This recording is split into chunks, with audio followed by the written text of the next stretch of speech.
Welcome to GenX Adulting, and today we have Jasmin Gomez from Jasmin Ageless living with us, and she is actually a return guest. So welcome back, Well, Jasmin. thank you so much. Thanks for having me. Oh, we're so excited. And for our listeners, if you haven't already listened to Jasmin's story, it is episode 16. Jasmin was with us a little over a year ago, and she shared her life story with us, and it's a wonderful episode. So if you haven't listened to it, I highly recommend going and checking it out. But Jasmin has joined us today for a sort of part two in her story. And where we left off last time was you were married still, and you and your now ex-husband were taking steps towards reconnecting. That's kind of how we left it. And so, how did things go from there? Well, I mean, they didn't go well, but it was a really great learning process. I mean, we did try to take steps to work our way back to each other, but ultimately, I felt from my perspective that it was more like him checking off the boxes. And ultimately, he really wasn't ready to like meet in the middle or go to therapy or make any changes. And so at one point, he just said to me a couple of things. Number one, I'm not going to change. Number two, you're the one with issues. You should go get therapy. And so that's what I decided to do. I started to really work on myself and go to therapy. And I did not do traditional therapy. Like I did not go to talk therapy, but I started really working on myself, doing shadow work, working through a lot of things that happened in other relationships with not just my family, but my siblings and my other past relationships, and really, really got whole with myself. So, when you say shadow work, can you describe for our listeners who aren't familiar with what that is? So for me, so first let me just say I don't do well in talk therapy because I kind of know what I need to say, know what I need to do. So I got this shadow work journal that just starts asking you questions that you don't really even realize you're working on yourself. You just, when's the first time that you felt this or felt that, felt fear? And it just helps you kind of dissect what's really going on subconsciously. You're not even realizing that you're remembering things from your past relationships, childhood, and then you start kind of dissect what was your role in it. Why did that become a problem for you? Why did that make you feel that way? And you just it's like this whole journey that you start to unravel of like self discovery. You Mm. don't even remember that you remember things from your childhood or past relationships. So it's I bought one on Amazon and it just walked me through so many different phases of my life. So it sounds like it's kind of a tool to get to the root of certain issues. Yes, I mean, ultimately, we all can, I, I think, project like what is going on with other people. Sometimes we get victim mentality. They're wrong. They're this, but at some, you're 50% of the partner. And for me, I was like, what do I need to work on? Like because number one, I was also allowing myself to be in a relationship that wasn't fulfilling to me, allowing myself to not meet my own needs or feel good about somebody else, not me. It was just like this whole culmination. So why did I allow that to happen to myself? Why did I allow that? And so I had done a lot of research about shadow work journaling. I got a lot of my information from TikTok, honestly, and then I bought the book, and then so you start to really look at yourself. It's like, and some of the exercises are sitting in the mirror and talking to yourself. Hmm. So it is shadow work is like not the pot, really identifying what are your issues. So, yeah, it's really facing yourself. Yes. That is so interesting. And like you just said, you got it off of Amazon. So this isn't something that is super expensive, that requires a lot of resources, anyone has access to it theoretically. Anyone, yes. I think the hardest part, the challenging part is being able to be honest with yourself and face yourself. So, you know, there were a lot of things I needed to face about myself as well, which is was the best gift I ever gave myself, quite frankly. And a lot of it I didn't even know was there. A lot of it, and then would look back at my past relationships and realize, oh yeah, I did this, I did that, I whatever, and this is why. So I feel like that first step of shadow work, journaling, was a big step in healing myself, and so that I could love myself. You know what I mean? Like, Yeah. I'm always waiting for someone else's validation. I think all of us do that. But like, is it midlife? Is it because we're Gen X? What is it? It's a combination. But when you truly come home to yourself, Mm. you're like, oh my gosh, like, but you have to face the ugly parts of yourself too, because we all have them. And although we don't, like, I didn't know I had all these ugly parts in me, I guess, or things that I needed to work on. I don't want to call them ugly parts, but good, bad, and ugly in all of us. Yeah. So that was one of the first things that I did, was the shadow work journaling. And then I went on to some Reiki healing, Okay. which was interesting and hokey, but I'm not going to lie. It like literally affected me in such a positive way. I mean, I can't even explain it. And then I did like guided meditations. And the guided meditations from with this guy, Joe Dispenza. Mhm. And he basically says, this is where you are. Who do you want to be? Your mind, like, it's mind over matter. And so this whole process was me becoming confident in myself, of me learning to love myself, for me to be strong. But mainly it was the theme of like leaning into myself. And I keep going back to the shadow work. The shadow work had to have been incredibly pivotal in that, because it showed you who your authentic self truly is. Like you're saying, warts and all, everything. And maybe in a way you had some repressed stuff from childhood, from your Yeah. past, that you hadn't ever acknowledged or faced before. And once you did, it maybe filled that healing, filled some empty spaces. Yeah, totally. So, like, I'll give you an example. I grew up in a military family, so we moved around a lot. I was the new girl everywhere I lived. On top of that, my dad was never home. Sometimes he would be away for a year. So, there was a lot of my childhood where I was really didn't know, I was conforming to whatever the environments were. And on top of that, looking for a male attention because my dad was never home. And it wasn't because, I mean, he was in the military, so he, was gone. So we, maybe my sisters, it affected her differently. But for me, I was constantly reinventing myself, constantly conforming to, whatever this school take, whatever that, and then always wanting to have a boyfriend because Hmm. I was replacing that. But I never like connected all those dots. Right, So then, right.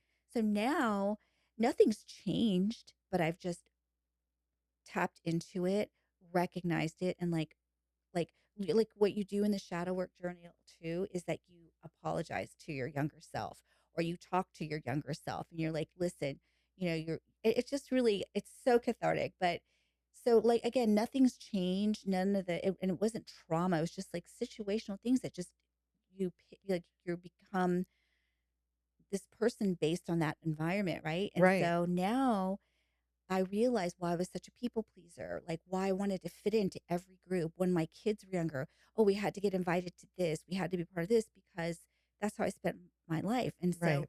now I'm like, oh no, I don't want to do that tonight. Or, I want to stay home. Last night, it's Friday night.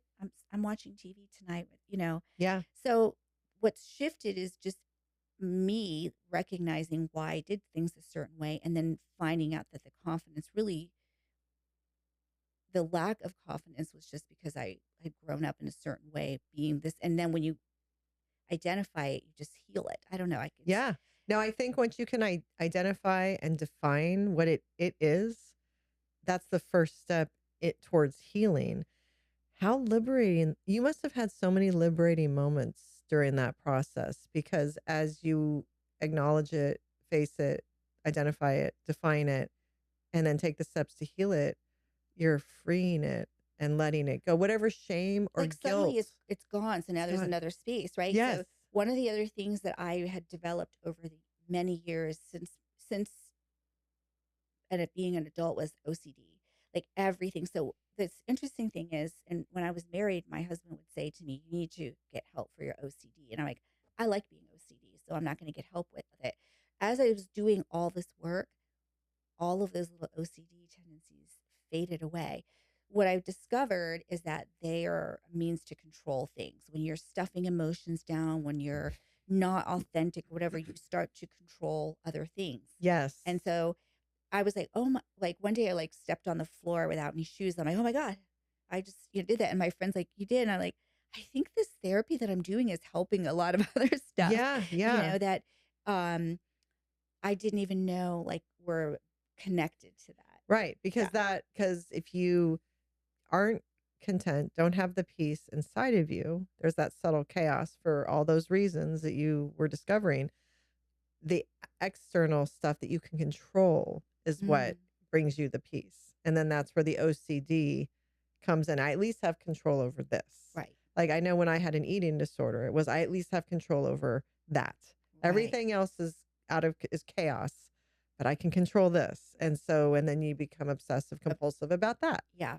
So that makes a lot of sense. And then the Reiki healing, for people who have no idea what Reiki is, can you sum up what that experience So I was? didn't know what it was either when I went in. So somebody had recommended it to me, and there's this place in Boynton that does like acupuncture and all this. And there was just this like five different people recommended the same person. So I went, and it was really interesting. I mean, I love her to death, but I'm going to use the word hokey because I was laying there and I was like, but basically what it does is it heals your chakras. Okay. So she lays you down, and then she just does this energy work, and she'll tell you. I don't tell her anything about myself. I didn't tell her anything about myself. Um, I'd gone 3 times in this whole year and a half. And then she's like, okay, listen, I feel like your throat chakra is this because you haven't been able to express it. So she's telling me all this stuff about what the energy in my body was, and it was totally aligned with what I was going through in my life. Wow. And when I was laying there, and she does, like, I just remember like tears coming out of my eyes, and she was like, your body like is cleansing itself. And I was just like letting go of accepting things. I did not letting go, but accepting to let go of things. So again, I can't really explain it in a way that probably she's going to be proud of me explaining it. But what I can say is that for me, I needed to get like on a subconscious level. Like I'm very practical. I'm very, I'm also my background in HR, as you know, so I can do Hmm. employee relations. So I need to do things that kind of cross the line that get me in a subconscious way so that I can release and really be open, which is why the Reiki work, which is why the shadow work journaling does, because you're just kind of going outside of your box. Okay. I have a And question on this. Were yeah. were the tears involuntary? Like, was it crying, or was it just like they flowed, but you were still kind of They were emotionless? flowing, but I was motionless. And she doesn't like hypnotize you or anything. You're kind of lay there, and then you're relaxing, and then she's doing stuff. I don't know what, because my eyes are closed. So she has like this candle at your foot. And I mean, I hope your listeners don't think this is crazy, No, but because no, as I'm no. describing it, it sounds a little whatever. But like literally, she's not even talking.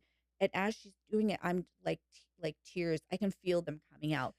Because don't they have their hands like 3 inches above your body, or like two or three? Is it like close to your They have body? it close to And your they body. kind of move their hands over just above your body, but they're not They touching don't you. touch you. No. And then I don't know how, I honestly, I don't know how she Yeah. does it really, like, but in terms of how she could interpret, but it's really like the energy and the chakra blockages She's in you. feeling the energy off Yes, of she obviously does knows what she's doing, because you said it aligned with what you were going through. 100%. And then like couple, like, and then I started, it helped me like loosen things up, I guess is how I would describe it, so Mhm. that I could allow myself to, because I'm also very buttoned up and very type A. And so a lot of these things were subconscious ways to allow me to relax and, whatever. But this is like like this is like me like trying to find my strength and find my will because I don't want to be in a situation that I'm in anymore. So I have to like, do like whatever. And then as the journey starts going, you start opening up all these other doors. I mean, like one of the things that I did was, how like if you hear a song on the radio and it brings back a bad memory, you turn it off. So I started listening to them. So, on Pandora, the algorithm. So now, like, let's say it reminded me of a past relationship. I started listening to the songs from that time frame and without turning them off, without blocking the emotions, without whatever. I just allowed myself to feel everything. Yeah. And I kind of like healed through all that. I just, strangest thing, but like, so now I could think of that person. I recognize my role. I recognized what I needed to learn from that because I was young and I was the victim and blah, blah, blah. And now I'm like, oh my gosh, I feel so liberated. Yeah. I wrap that up, wrap this up, wrap that up. And It's almost like so many steps of closure. yes, Like going back and not just closure with experiences with other people, but closure with your inner child, closure with that child that went through that, giving them grace, forgiving them for whatever indiscretion you've always held against them, forgiving yourself for holding the indiscretion against them. Does that make sense? yes. And the thing is, I don't know if you remember in the 80s and the 90s, all the self help books out there Yeah. about getting over things quickly, da da da da. So Yeah. our generation did not feel things and connect with things. And that's what we were talking about earlier about the younger generation. Yes. So this process was how, like, some people might go drink a bottle of wine and that's going to allow them to get emotional. But like, this is what I kind of needed to Yeah. like break all that down. Um, And then what about the guided meditation? Was that was that through uh, uh I'm so Gen X, I want to say, was that through a tape? Was that through in person, or was that virtual, or was that audio? it Like, was audio. So I okay. bought a program. I had heard about Joe Dispenza. There's a whole like neuroscience behind, um, mind over matter. Your mind and your brain think your body, everything responds to what you think, Yeah. you know. And I was trying to really wrap my head around that because again, my source of all my discomfort was insecurity and then, feeling like I was asking for too much in a relationship and then really realizing what I realized at the end was I needed to love myself. Hmm. That's what it boils down to. So I had done all this research and I found Joe Dispenza because there was a whole science behind it. And I bought his course and then on YouTube, you can download a lot of his things. So for like 6 months, I woke up every morning at 5:45 a.m. and I did a morning meditation. It was the exact same one. And basically he's also a little hokey. And he's guiding you to like, you're here and you need to elevate your mind like up to here. You've got to clear this baggage out. You've got to see yourself in a different light. You have to see who do you want to be and you can be whatever you want to be, but you've got to let go of your limiting what do they call it? Your limiting thoughts, like we limit ourselves and all of Hmm. that insecurity and all that stuff came from all my experiences in life. So all of these different components were like piggybacked on each other for Yeah. me trying to get through what I didn't even know what it was that I was getting through. I was just trying to find my way to find some confidence. You're So, reprogramming. yeah. What you're talking about is reprogramming yourself, associating different memories to those old memories and kind of getting rid of those and creating new ones. Right. And not letting them hold like you don't even You're no realize longer them. hostage. Yes, Yeah. exactly. Yeah, that makes sense. Move your mic like tilted. Yeah, so it's Oh, facing you more. Yeah, there okay. you Is go. that Is better? that good? Sure. Yeah, okay. I I, can see that it wasn't directly I've on. been listening so I could hear. um, as you're doing this work, and that's very intensive. Your ex-husband said, you need to work on yourself and da da da da. Um, was your first when he said that, was your first motivation or thought process, okay, I'm gonna do ever I can to try to save my marriage, and that was what motivated you to take this first step into these intensive therapeutic processes? A little bit, yes. I think yes, because I was like, okay, what's wrong with me? Right. That's where it led. But as I started going through the process, and also there was a lot of, let me be honest, there was a lot of like, I was in shock that, that he was saying this to me. So then I was really like, oh, I have to work on myself. Like, what is going on with me? And then I started, um, so at the point we were not have like definitively getting divorced, but he had agreed, he had already said he's not going to therapy. He wasn't meeting the middle.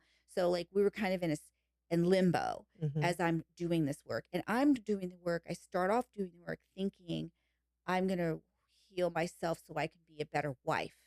So I can, but what I discovered was, what I discovered was a love for myself. I had nothing to, I needed to be a better person to myself. I mean, and it's the craziest thing if you really think about it. Like we're, I'm 60 years old. How is it that I'm just now discovering this? Like, so when we talk about these younger women that are just so in tune with themselves, like I have lived more than half my life already, and I'm just like figuring this out. But it is just so cathartic and just amazing. And then I feel sorry for the little girl that I used to be that felt like she couldn't feel this way. And then I didn't have this whole time. But not unfortunately, fortunately for me, but unfortunately for my marriage, this whole process opened my mind to where like I need to be happy and I'm not happy. And by the way, you don't care if I'm happy. And I'm already on the other side of everything. Like it's okay if you don't, like it's okay. Now I'm not angry and resentful because I did a bunch of other stuff in therapy to get through that. But what started off as a journey to save my marriage was really a journey back to myself, not even back to myself because I didn't know who that was. And Right. that is like the amazing part of this whole story is that, finding myself through all of these crazy therapies. Well, it's almost like careful what you wish for, right? Like, because he said you need to work on yourself, and you were like, bet, watch me. And you may not end up with, you didn't know, but if you could go back now, you could say you may not end up with the results you think you're going to end up with. Yeah. And that was, I did a little thing that talked about this the other day is once you start, you can't unwind it. It's Mhm. like you can't unsee things. So, there were times like while I was going through all this, we were living in the same home. We hadn't fully said we were getting divorced because I was in theory working on myself to become a better version of myself and a better wife. And we were like still going on vacations together or whatever. And I guess that maybe he was waiting for me to say, okay, I'm ready because unfortunately, and this is not a negative thing. This is different people deal with things differently. His way was just like to sweep it like, okay, this happened and we're going to pretend like we're just going to sweep it under the rug. So let's just pick right back up. And I can't do that anymore. Like I've already come this far. I can't turn back anymore. And so, um, one day I just was like, okay, I'm going to take you up on your offer. Cause he had said, oh, you're the one with the problem. We should have an amicable divorce. And I said, let's have an amicable divorce. But I was in a really good place with myself. 6 months prior to that, I begged, I cried. I was just a mess because I didn't want to end my marriage. I didn't want to, oh, I'm going to get emotional. I didn't want to fail. I didn't want to break up my family. But I could not turn back after I just I like looking at myself in the mirror now. I'm proud of myself. I got certified in this, my career. I went out and got a job. I was like, I'm not going to be a victim. I'm not going to be okay with this anymore. But it was a selfish decision, but I had like to make it because there was no way I could go back into a relationship that was no longer fulfilling me. And it doesn't make him a bad person, and also when people grow, not everyone grows with you. Yeah. I think that's Sorry. no. I think that is probably one of the hardest trade-offs, and I can't imagine what you went through in that moment of I have to choose me, but I know the fallout from this, and I know it's going to affect my children, which I'm sure was top of mind. And as a mother, to have the strength to still say, I still have to choose me. And that makes me emotional because unless you're a mother, you don't understand the strength that that takes to choose you, even knowing the decision you're going to make is going to hurt your children. Yeah. But in the long run, it's the best decision for your children because they're going to get to know the real you, the authentic you, the you that's going to thrive, the you that they should have always known, but you didn't even know. Right. But now you can give them the mother and the woman that they deserved the whole time. Right. Does that make sense? 100%. Like, I took my younger son to Italy last summer. And at that point, it was pretty set that we were, getting divorced. And we went with another family. It was him and I. And I mean, multiple times on the trip, he's like, Mom, I've never seen this side of you. And I was like, I know. And my older son, he has had a really hard time, a lot of struggles with this, and we're in therapy over it. But my younger son has been really, he's like an old soul, and he lives with me, and he's like, just Mom, and Yeah. he sees it, and I don't say anything negative, I don't, whatever, but I just like it, they see it, and most importantly, they see, me, like I just bought a house, I just got a, nice job, so I feel like it was selfish, but I feel like now you're to your point, they are seeing um a side of me that that I used to be before I like the not used to be like the word like they thought I was just mom, but Right. now they see all these things, and my older son hopefully will get there. He doesn't live at home anymore, so we don't have as many interactions as my Right. younger son and I do. Right. So, I had my older son for 3 years, and then Gavin was born. And now I have my younger son for 3 years. And like, you got the best 3 years. Right. Well, it's almost like it isn't even the you who you were before you became the mom because Yeah, it's you true. didn't even know that woman isn't the woman you are now. Exactly. Like I know. you, through all this 6 months, it sounds like, of intensive therapy before you were like, okay, yeah, I'm going to take you up on your offer. I agree. Amicable divorce. I'm choosing me. During those 6 months, you got to know you. So this person didn't even really fully I exist know. I until know. then. And by doing all that healing and by letting her out, probably gave you the strength to make that decision. You wouldn't have chosen you up until that point. Right. Never. So, Yeah. how did your ex-husband respond when you said that to him? I mean, at first he was like, I think you're blowing this out of proportion. And I said, no. I said, look, we had a very amicable discussion. Yeah. And then I called them I said, I don't want to go and fight you in court. You know, um, let's go to mediation. Like, let's look at what's the best way to roll this out. I'm not trying to get anything that I'm not entitled. Like, I want to make a fresh start. And, you know, what I will say is that, like most men, he wasn't communicative. He wasn't emotional. So I really have no idea what he's thinking or what he's going through. But what I will say is that he showed up at mediation at first, which I think most men would do, is like offended by what the mediator said. Like, this is the Florida law. Right. And I was like, listen, I can compromise. Like, I don't want to fight. I want what's best for the kids. And after he got over that, he said, like, this is what I'm going to offer you. And I said, okay. And it's because, like, I knew I needed to be able to start over. We were selling our family home, but like, he was very amicable. I know that's like, keep saying Yeah, that word, yeah, but he yeah. really was. Yeah. And it was a very it was honestly a very emotionalist process. Like, he didn't show up for any of it. Like, I had to do everything. I had went to court and I did everything, and I was alone in it all. But I realized, like, I had been alone for a long time in my marriage, so I was like, I got this. When did you when did you have that realization of, I've been lonely in my marriage for a while, but didn't realize it? I remember distinctively it was Christmas of, I think, my son's junior year of high school. So I might have been 2023.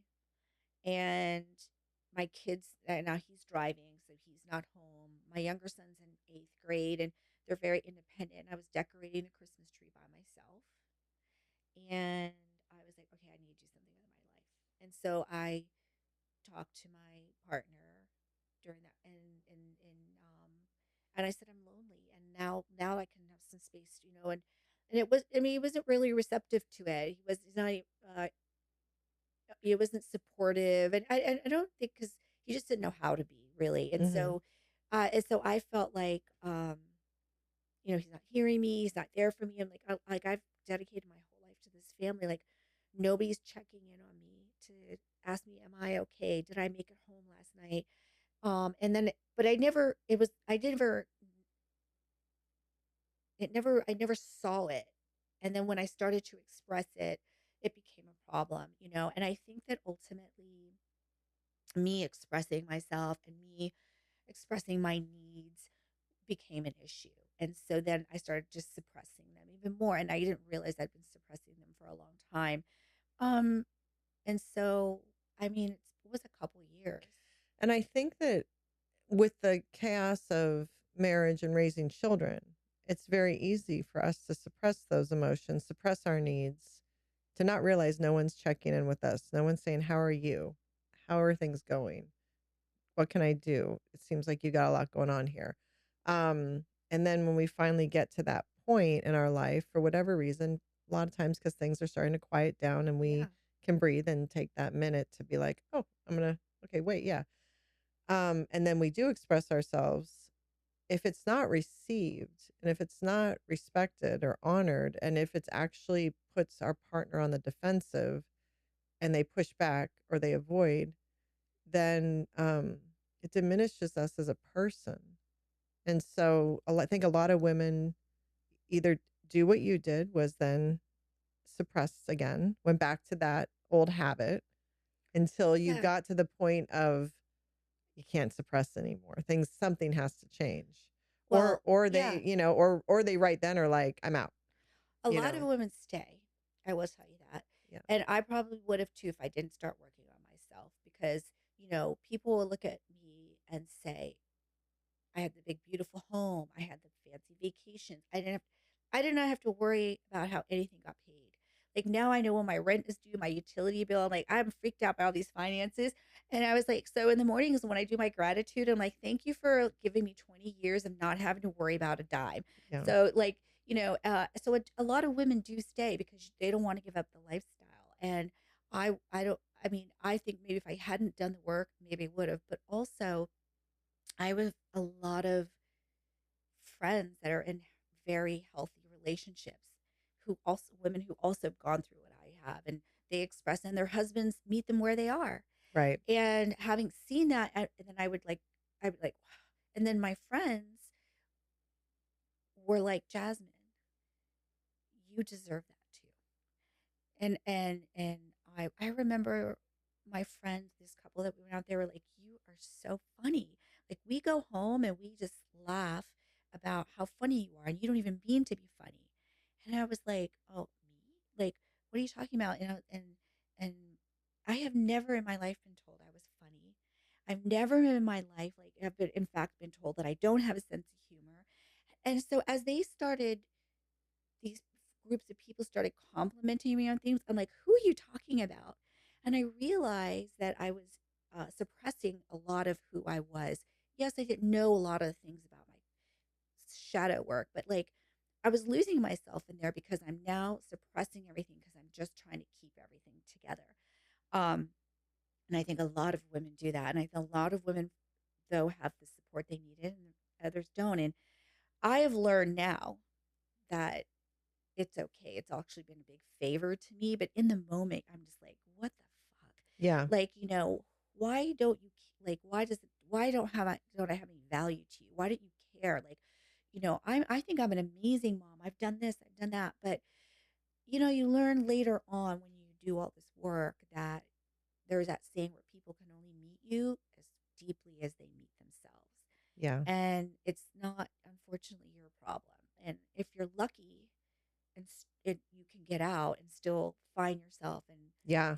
have a future. And I think, and I'm also feel fortunate that it wasn't under traumatic circumstances, where someone, like, he cheated or he gambled or whatever. It was just like two people, like, recognizing, Yes.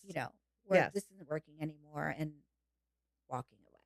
But I don't think that should diminish the pain of, even though there wasn't gambling, there wasn't cheating, there wasn't physical abuse and all that, it still does not diminish the pain of being lonely in a marriage, feeling alone in a marriage, feeling like your partner doesn't value you as a person.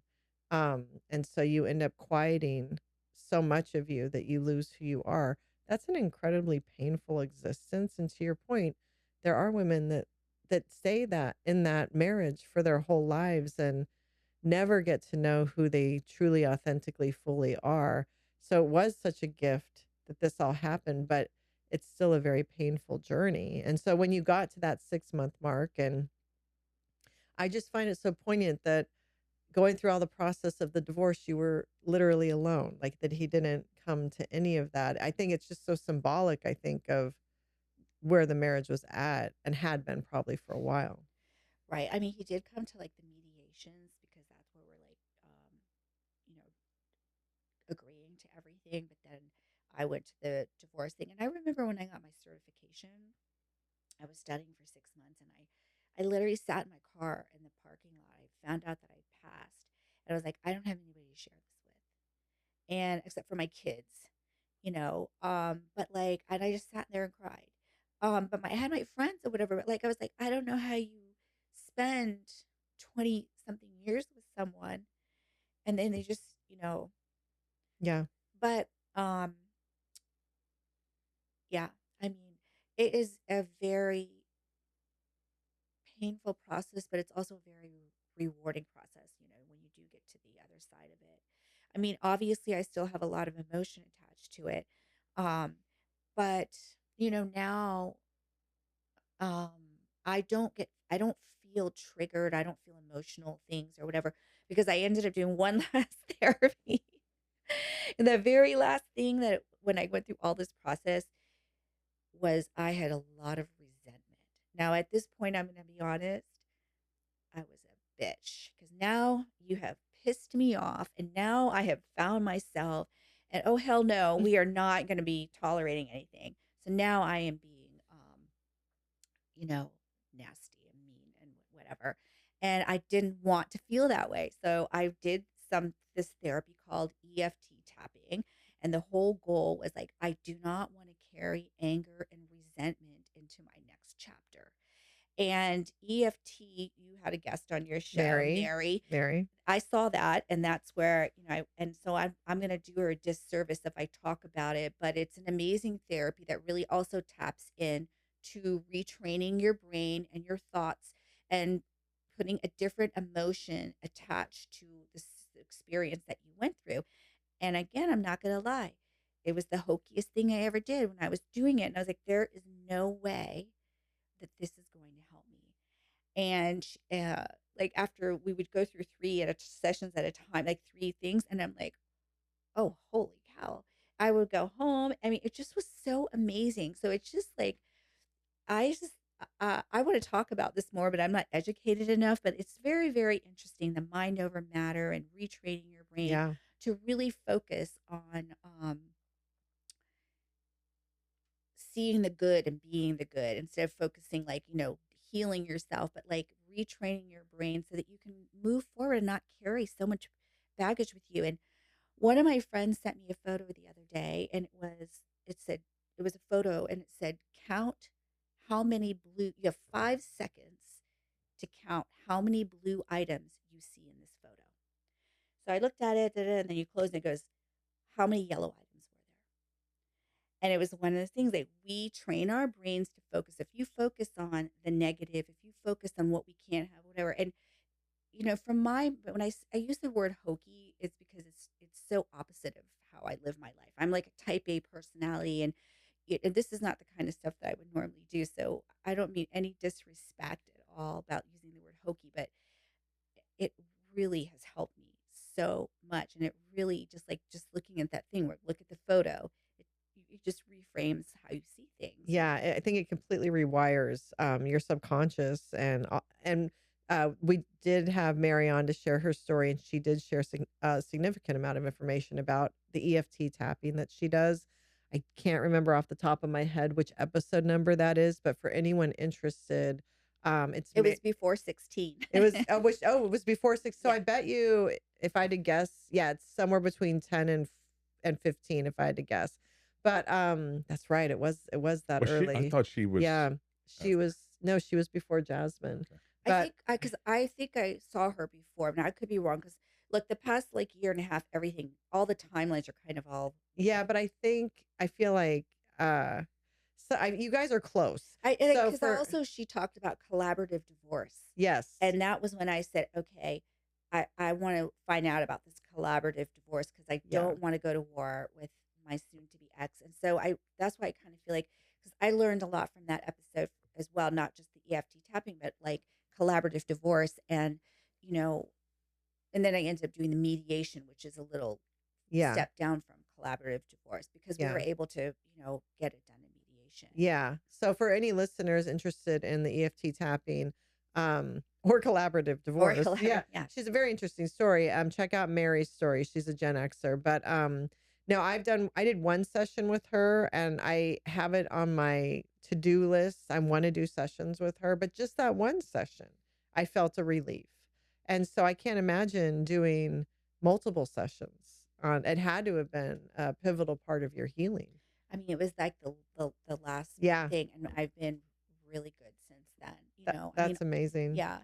And with the resentment, and look, honestly, the emotion you'll carry with you forever. I have 2 grown children, and it makes me, sad. The co-parenting and all that stuff is, challenge, not challenge. I mean, it's different. So, but I feel good. And I think that's the thing. Like everything is tied into, I don't want to feel resentment. I don't want to feel angry because I don't feel like you can move forward in your life with carrying that baggage. And that's what I've learned from, Yeah. No, it makes sense. Is part of the moving forward, because we all have a vision, right? Especially, I would say for a lot of us Gen Xers, we had a vision of how we viewed our life, marriage, children, the house. Like so many of us wanted to create maybe what we didn't have or yeah. whatever. So we have a vision in our mind of how our life should be. And was a big part of your healing letting go of that vision and accepting that your reality is going to be very different from what you had been striving for, and that that's okay. Yes. I mean, I think the biggest, like, I had to grieve that really, and then also, like, the strange thing about that is like feeling like, so like one of the first things that happens when you get divorced is everybody's like, are you going to start dating? Are you going to go on the apps? Do you want me to introduce you to something? And I'm like, listen, I used to literally, I was that girl. I never had more than a month where I wasn't dating somebody. I always had. Sometimes I broke up with somebody. For me, it's a very strange and welcoming feeling to be like, no, I am actually looking forward to spending time with myself. I've never felt that way before. I used to have FOMO. I would, you know, I literally enjoy myself, and I literally, if somebody says, "Hey, do you want to go do this?" In the past, I accepted every single invitation to everything, just because I was trying to fill. I was trying to fill this void. I was trying to belong somewhere, trying to fit in. Like even when I had my kids and whatever. And so now I'm like, oh, I'm good, and I enjoy my own company. That is not what I expected. And I'm like, again, I just turned 60. I mean, I thought I was going to be retiring with my husband, traveling. Our kids I'm about to be a full empty nester in a couple of years. But I mean, now I'm going back to work. Um, I just living a very different life, but it feels good. Yeah. I mean, if I said to like sometimes, like I put it out on social media right away that I was divorced and I was gonna whatever because I didn't want to be embarrassed by it because I did feel embarrassed. But then I started having so many women. Hey, do you remember me from baseball? Our kids played baseball. I'm going through the same thing. I'm going like so many different women have reached out to me that I realized that talking about this and sharing it can help other women, especially the ones who feel the fear of leaving, Yeah. because a lot of people, a lot of women do what, though some, I have a friend who has never worked Hmm. and her husband has had a girlfriend for 4 years. And she knows. Yes, and she's going through a divorce, and I'm thinking to myself, what's she gonna do? Yeah. Work wise. So there's so many, and we're all like together supporting her Yeah. because it's happening a lot to marriages, that whole gray divorce thing, but for many different reasons. Like people outgrow each other, we're living longer. There are a lot of reasons, Hmm. but it is like this huge reinvention. Yeah. Do you think I think there are so many reasons.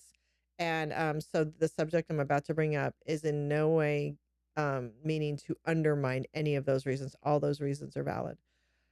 But do you think perimenopause and menopause play any role in um giving women the strength to stand up for themselves, to say enough is enough, to take that step to walk away and be like, I'm not dealing with this anymore? Well, I will say that I've read a lot about it, and I think that there's a lot of information coming out about it. So I know that it's a topic. I personally did not have that experience Right. because I was postmenopausal when this all happened for me. But I do know that there's a lot of theories and information about it, and scientifically or like biology is like that the estrogen in our bodies are changing. So I do believe that there is information and people talking about it. I personally don't have an opinion on it because I can't relate to it Right. because it didn't happen for me at Right. that time, Right. you know. I don't know. It's weird because and I had thought about your situation and I didn't think that applied, but through research and through reading, it it seems like in certain situations, if anything, it lifts the veil and allows in certain situations women to see, okay, this isn't working and I don't have they don't have the estrogen in them to tolerate it anymore. So it's not that they're changing and like now they're a bitch and now they're not going to put up with it. It's that cushion of the hormone that kind of had that veil where you're going to just keep going and nurturing and doing is gone. So Right. if there was an issue there, it's exposed now, like bright, like there's a spotlight on it. And so either we're going to deal with this issue Mhm. or I'm out. So I think I think that needs to be talked about more. I agree. I heard the same thing with the whole estrogen thing, but like I don't know enough about it to Yeah, yeah, have an yeah. opinion on Yeah. it. But I've heard it a lot, and I think that a lot. Like I had done a video on Instagram where I said I don't know if it's because I'm a Gen X woman or I'm postmenopausal or what, but I'm looking in the mirror now and feeling very different. So Yeah. I feel like anything in life, everybody's journey is probably a little mixture of it all, Yeah. you know? Yeah. I think it's great that we're talking about it Mhm. all of it. Because it's so nuanced also, but and for some women, there's parts of each of our experiences that we can relate to. So Mhm. even if it's just that one part that helps another woman feel seen, and for a different woman, it could be a different part. But the fact that we continue to use our voices and share our experiences um, is how we all kind of help each other. But I think, no one talks about perimenopause or menopause When I ahead was of us. going through it, I mean, by the way, when Yeah. so I'm like a decade older than most of my friends. So I reached out to my friend's mom and she gave me like 7 books. And I was like, "Oh, I can't read these books." So I ended up finding this doctor in Fort Lauderdale who was a hormone specialist.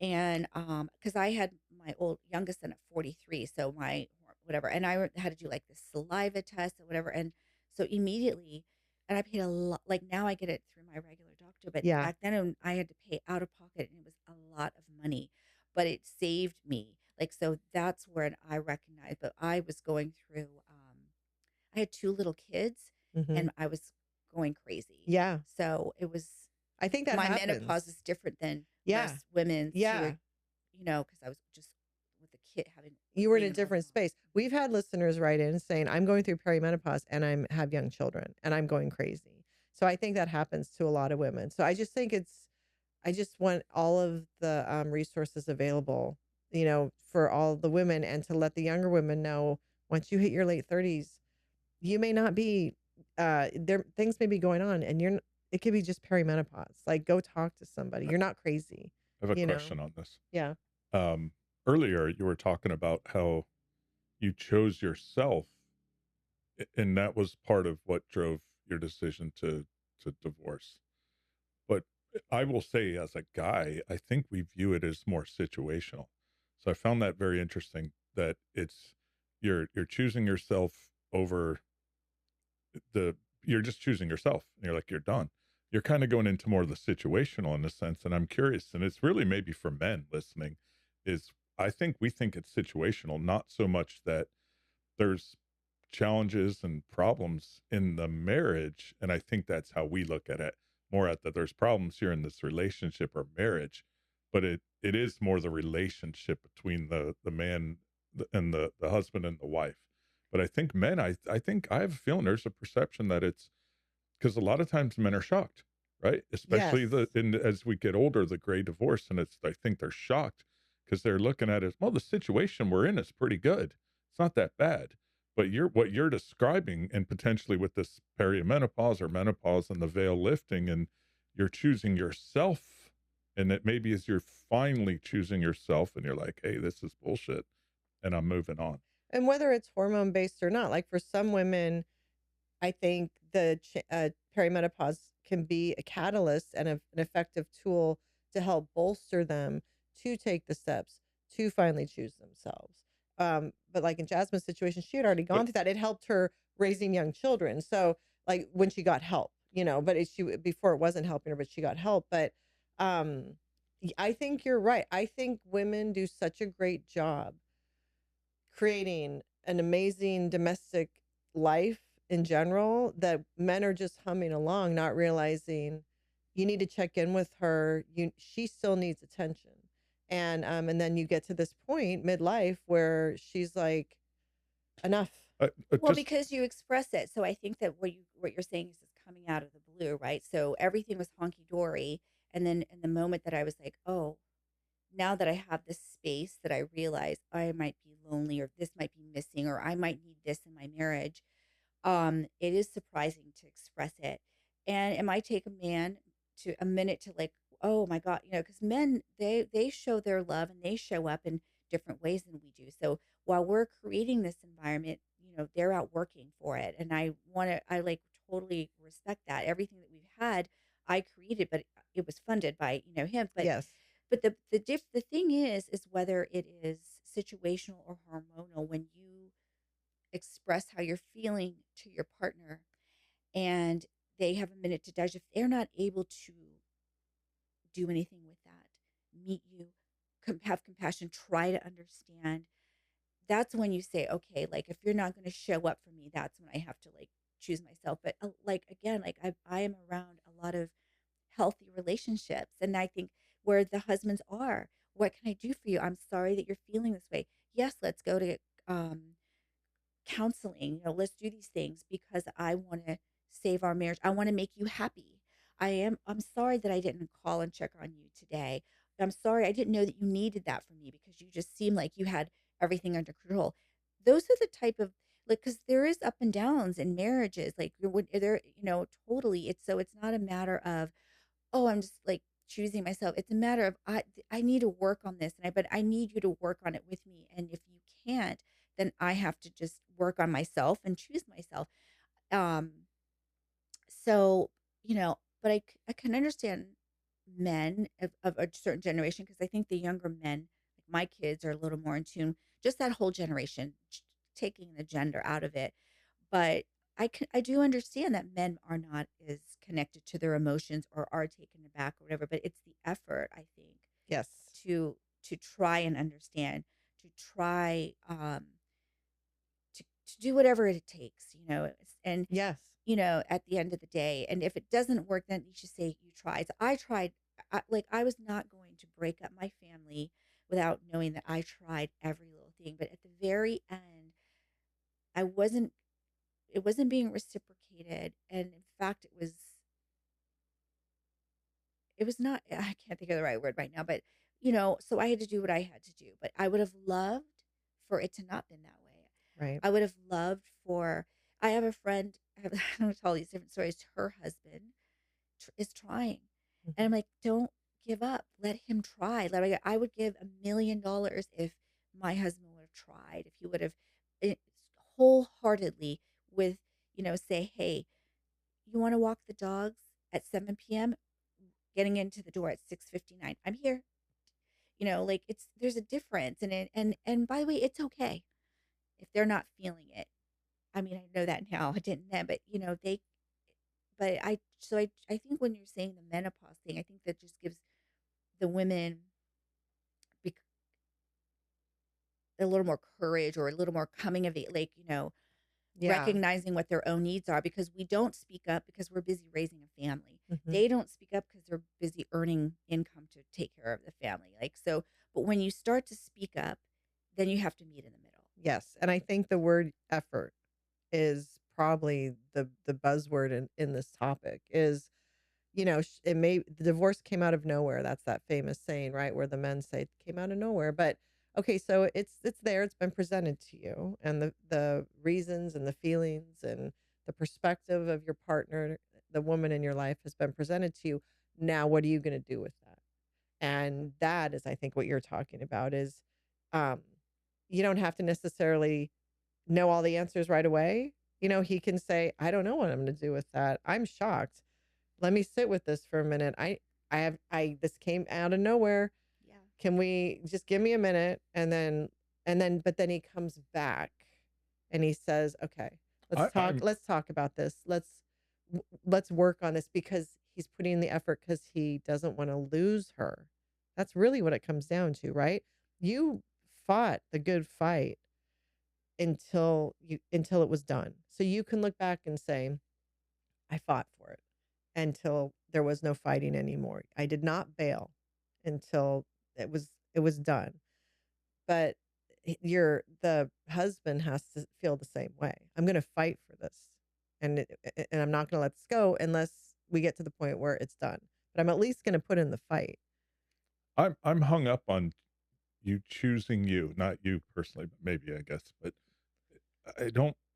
That almost sounds not negative, but it's okay that you chose you. You should choose you, but you also were choosing like us or your situation, your relationship, and it wasn't working. I guess I'm hung up on, for some reason, the you choosing you.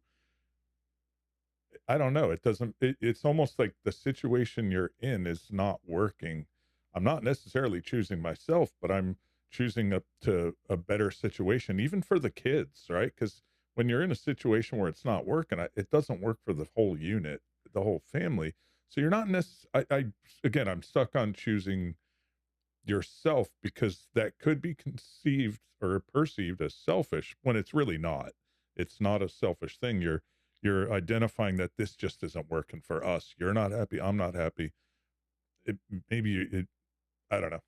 Well, Does I that make mean, sense? yeah, I could see where, because I do think it's selfish, and I think that a lot of times we don't we what I say like we stay because we don't want to break up the family. We stay because um yeah, mostly not to break up the family. So when you say, okay, I'm choosing myself, you're saying, okay, I have to step away and I have to break all this up, right? And it is very selfish. I mean, I do carry that with me, but then you get a little further down the road and you realize I chose this for all of us, Yeah, yeah. right? But in the moment, because nobody's fighting for me.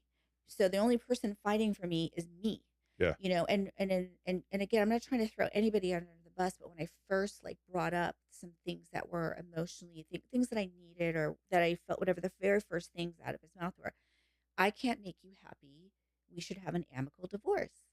And I was just like, I just don't understand how that could be your response to me as I'm opening up and trying to be vulnerable with you to say, like, I feel lonely. Here's why. And I remember saying, we have lost our way from each other and I'd like to find our way back. So it wasn't in that moment, confrontational. I'm not going to lie, things, got whatever, but we were not fighters because he's not, he's a avoider. So we never fought or anything like that. But like, so what I mean is, yes, it is very selfish to say I choose me, but it is, um, like a survival mode. Like, and yeah, so then ultimately your decision affected everybody else. But if I said if I wasn't going to choose myself, I would have stayed, and I would have stayed to not break up the family. I would have stayed to, live in my big beautiful house and go on my beautiful vacations and just stayed the course in what I've been doing, but still stay unhappy within Mhm. myself and unfulfilled. Um, I think when you chose you, when you get to that point and you choose you, that's the healthy choice. That's mhm. there is a healthy version of choosing yourself. It's significantly healthy. Our generation especially views it as selfish. It's because we were not raised to celebrate ourselves. We were not raised to pat ourselves on the back. I mean, quite the opposite. And so choosing ourselves is so foreign to us. But no, you did you gave him every opportunity here. And so by the time it got to the point where you're like, I'm choosing me, it you almost didn't have any other choice. Yeah. I mean, the day that we signed our divorce papers and the day I was a Zoom call in front of the judge. I mean, I thought it was going to be some romantic movie that he was just going to have this epiphany and realize that he was fucking up. Sorry, I'm allowed to say that. No, it's fine. And that he was just going to, come like on that day. And I'm Yeah. standing there alone. I've been standing there alone for a really long time. And I was just like, this cannot be my story. This cannot be, you know, um, sorry, all these years, making everything, whatever, like, oh my God, like this cannot be it. But then you continue the work, then you get to the other side, and then you're like, okay, this is my new story. And it was for the best. Right. But that moment, my God, that's so poignant. I can picture it. Oh my God. Oh my gosh. And then just the emotional um letdown, realizing he's not going to sweep in and he hasn't changed his mind and having to accept this is my reality and this is it. I mean, that I can't imagine what a hard day that was for you. I was actually very, like, it was hard, but also um, like I was telling my friend the other day, I'm like, I think I'm done being strong for a while. You know what I mean? Like, I've learned a lot from it. I am stronger because of it. I'm teaching my sons a lot. Um, but it's still, I would have loved to not be in these shoes right Right. now. But now that thought never crosses my mind. Like if he were to, like, when we sold our house, I literally told him I'm moving out. I packed my things and I left. And usually I was the one packing everything up because we've moved a lot. I just grabbed my things and I left. I grabbed my kids, well, my younger son, and by the way, I had him over my house for Christmas morning. Trying to show, well, first of all, because I was okay, Mhm. but now like it's really strange that you can know somebody for 20 something years and now you have no connection. Like there's you know, we Nothing. don't even really speak. And if we do, it's via text. But again, it's amicable. Right. It's just like, it's crazy. Like I was with him for 23 years and, you know, Right. The yeah. It's transactional. the disconnect. But probably that disconnect had been happening for a few years before the divorce slowly. It was insidious, but again, you're doing stuff, you're busy, and then when you finally like kind of looked around, that's when you were starting to see it, but you don't really know maybe how long that had been going on, right? Right. The disconnect. So you get divorced. Um, were you guys still the day you got divorced, were you both still in the house? Mhm. And so did you both have to live in the house? Like the next day, what happened? I don't even think he remembers what day we got divorced because it was just like we just basically worked around each other. So we were in a big enough home where he got the guest wing, I had the master wing. And when he came home, which he would come home from work like 8, 9 o'clock at night, um, I always went out and did something every evening, whether it was a walk with friends, because just to get out of the house. So we lived like that. So, well, our divorce was final in August and we didn't sell our home until October, and we didn't move out till November 1st. So you guys both lived in the house until Yeah. November And 1st? we did not really basically utter a word to each other. Wow. How do you so did you basically disappear if he was at the house? Yes. And and what about your youngest son? Was he there too at that Well, I was time? always kind of there with him. That's like my younger son stopped really going out and socializing a lot. So we would, when he was in the room, we would be, cordial, but like, it was really like, I mean, it was really the strangest thing. Like, my ex's mode of operation is he could ignore you, till the cows. I mean, like that's how that's how he processed things. He just ignored, and then I used to be really a lot more emotional and kind of anyway. So we would like literally the straight like we would just exist around each other.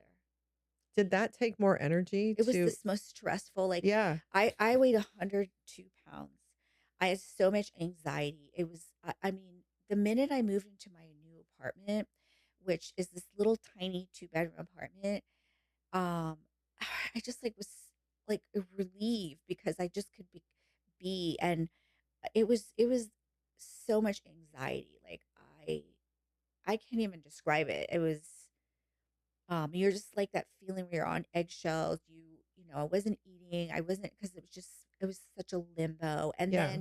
then, never really having a conversation. Like there's never any closure. There was never any discussion. There was never any like talking about things because it just wasn't happening. There was no, how did we get here? Da, da, da. There's just no, could we work? Nothing. It was just like, It's amazing. So even in that, because you deserved that. You deserved that conversation. So even like you get divorced and you're in this limbo state for a couple months, you couldn't even get that.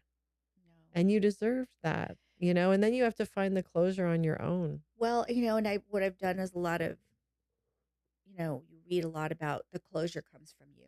Yeah. You're not getting closure from someone else. And, now I can recognize that that was his coping mechanism, because, you got to think about the kind of person that can basically exist around you after that many years of marriage that doesn't even say, are you okay? Like, and like I would check in with him, are you okay? But there was no, like unfortunately, like no compassion, no, I have realized that it has nothing to do with me, No, it doesn't. but I Yeah. didn't know that at the time, but I Of know course. that now. And so now I'm in a very different place where like I feel bad for people like that, Yeah. and I'm very fortunate that everything that I went through got me to a point where I can look in the mirror and be happy and confident.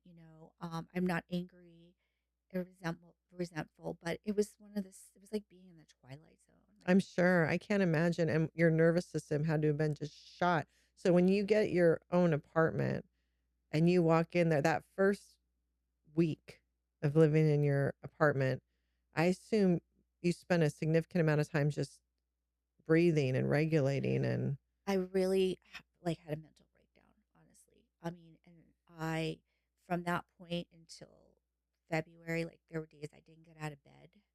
There were days that I mean, like me, I go to the gym all the time. I Mhm. did not go to the gym. I think that my body was in survival mode for so long that I literally just, decompressed. in the middle of that, and I don't mean like to tell a story and not fully complete, but then something happened in my life, and then that just like really spun me out of control. So, but I was able to like release all the emotions. I Hmm. mean, I am never, and all that work that I did, what it taught me is like, okay, now I have to give myself grace, Hmm. and I'm going to fall apart, and I'm not going to get out of bed. And unfortunately, it was during the holidays, so I didn't have to show up for work and whatever. So it was great timing, and I literally gained a lot of weight. I was an emotional wreck. I didn't get out of bed. My youngest son like had to nurture me. He's like an old soul, but it took a couple months, but now I'm back, and now like I just started refocusing and amazing things have started to happen. Yeah. So it is truly an emotional roller coaster. Well, I think that it makes perfect sense though that your system shut down because it had been in fight or flight for years. Mhm. Really, if you think about it. And Yeah. then that last year was almost traumatic emotionally, and mentally. And uh, you were you were strained to your utmost. Like there was nothing left. So the rubber band was going to snap. And so I think that's part of the healing too. Like you said, Yeah. give yourself the grace. It almost, the pendulum had to swing the other way so that you could come back to the middle Yeah. in a way. And I think that's important for women, especially to know it's okay to check out sometimes. It's okay if you need to just be still and just be and not give anything. That's your body and your mind saying, you need to stop and you need to listen to it. And because if it was anyone else, you would say, no, take a break. It's okay. Yeah. We got to let ourselves. But if we have been the matriarch and going for so long, it's so foreign to allow ourselves to have that space. And it's generational Yes. because, um, like that, like we were just not raised to give ourselves grace or whatever. So like I didn't confide in my family or anybody because my mom would be like, pull up your bootstraps and, Yeah. because that's just how we all were. So, and myself, I was that way too. And in Yeah. the beginning, I raised my kids that way until I had a son that was challenging and he forced me to reevaluate parenting and do different things. So at the end of the day, you're right. We raised this generation and they are a lot more in touch with their emotional side. And, um, you know, we could have benefited from that. I mean, I don't know. Oh I mean, man. I mean, they let themselves just be. They call it rotting. oh, is that what they call Yeah, it? like, but they'll just, I mean, they'll just be like, no, I'm not. I can't. My older son will be like, no, I've been out too many times. I'm not doing anything tonight. Or our daughter will be like, I'm doing nothing. And they have zero feelings of pressure about it, guilt. Like we were the productive generation. Like you keep going. Like, our parents, if we were sleeping in, would wake us up. Yeah. And I made sure I'm like, I am never waking up my kids unless they have to be somewhere. Because if they're sleeping, they need it. Yeah. And let them sleep. I always say sleep is growth, sleep is health. If they have to be somewhere, you got to get up. Yeah. But I would have never once woken my kid up just for the sake of waking them up because Yeah, me that's how neither. our generation I feel was like I have. raised. I'm sure I have. And maybe in the very beginning, but I put a kibosh on that. Yeah. No. But weren't you woken up like just to be woken up by your Oh my God. Yeah. dad? Yeah. Yeah. My mom was like, Bullshit. start vacuuming and doing all these Yes. things. Yeah. But now let me ask you guys something. Do you ever choose a day of the week to sleep in yourself? If we don't have something, I'll be like, I'm sleeping in. And what time is sleeping in to you? Like 8, Yeah. maybe 9. Oh no, Maybe 9. I chose to sleep in today, and I got up at like 7. Yeah. 7. But you were still out till Yeah. I don't know. Yeah, maybe. won't I tell mean, you I that. do that one day a week. It's either Saturday or now it's this week. It's this for a while. It's been Sunday, which because I can watch church on TV, Mm, right? Because I just love that feeling of I got up, I set my alarm clock for 7:30, but I want to piddle around. yes. I don't want to have to rush to be Yes. somewhere. And I'm rushing every day to be somewhere. And so then what happens is I piddle around and I'm like, oh my God, now wait. Like I Yeah, keep yeah, going. yeah, yeah. So so on the nights that we were talking about this earlier, like, if I have a cocktail or whatever, like I got to clear my schedule the next Yes, day. yes, yes, yes. Do you ever find that through your life you did most things with urgency, like cleaning the kitchen, doing the laundry, everything was quick, fast, Yes. like walking around the house to get things done. Everything was like we do it. My like I speaking for myself, my nervous system was like you got. I was always doing, and I've in the last year, I'm like I don't have to be in an urgent emergency state putting clothes in the dryer. But did you ever go through I that? mean, I'm going to tell you something. I was so erratic that I timed myself. So I would time myself like to see how long it would take me to mop the floors, and I would try to beat my time next day. So but by the way, those are all OCD things because I don't do that anymore. Okay. But this morning this morning my dogs like sleep on this. Anyways, long story short, they got little twigs and stuff on it. So I was like, you know what I'm gonna do? I'm gonna time myself and see how long it takes me, to put Yeah. it. But Yeah. yes, I used to do that all the time. As Yeah. of lately, I haven't, but I feel like that is, I don't know what has changed it because I also have a small place now. So Yeah. Yeah. but But yes, it's I nervous used to, system yeah. regulation. And it's funny because sometimes I'll be somewhere with my mom and she still is like on hyper mode because she's the boomer generation. And I think like our parents were like, you got to get somewhere. She would always be like, walk faster, walk faster. And so I find myself even slowing down more to counteract her Oh hyper yeah, mode. I'm like, the more hyper mode you get, I'm going to downshift even further. But I think it's giving ourselves permission to not be in a high stress state, just doing normal things throughout the day. Anything. yeah, Even driving, even it doesn't have to be like, it can just be. And it's allowing ourselves to just be. yeah, We've been raised to do, not to be. yeah. So I feel like you're about to say something. No, I'm just thinking I don't know how you just be as much as Well, you no, I don't try. know either. I'm It's an always effort. elsewhere. It's Yeah. an effort. The only time I could be is like if I'm binge watching a show, right? Mm. But like I I thrive on production. I Mm. thrive on checking off my box. I'm type A personality. So I literally have to say watch 3 episodes, did it like that's why all this therapy that I did, it's way outside of this box that I usually stay in. And which is why I'm sure it really, really worked because I wasn't Yeah. really believing it. But yeah, I have been relaxing more like last night or whatever, but my normal state of I like to check off and work Yeah. and be like Yeah. that. If you're watching episodes, are you also on your phone or like an iPad or anything like It that? depends on what I'm watching. Yeah. So if I'm watching reality TV, I am on my phone and watching reality TV. But then there are some shows that I'm watching. Are you guys watching Paradise? No. Oh, it's great. So that you have to pay attention. And I also have subtitles on because like I can't, Mm. miss anything. Yeah. So Yeah. it depends, but like I do, I need to be stimulated a lot. It's Yeah. harder for me to So really when you work, it sounds like you kind of were in a bit of a depression during for that time, sure. right? And that sounds like it was about for 4 months Mhm. almost, it feels like. Um, were you still checking boxes even in that No. state? Okay, so you officially checked out. Yeah. Was it by the time you were through it, was it almost like a cleanse or cathartic in some way before you took the next step? Does that make sense? No.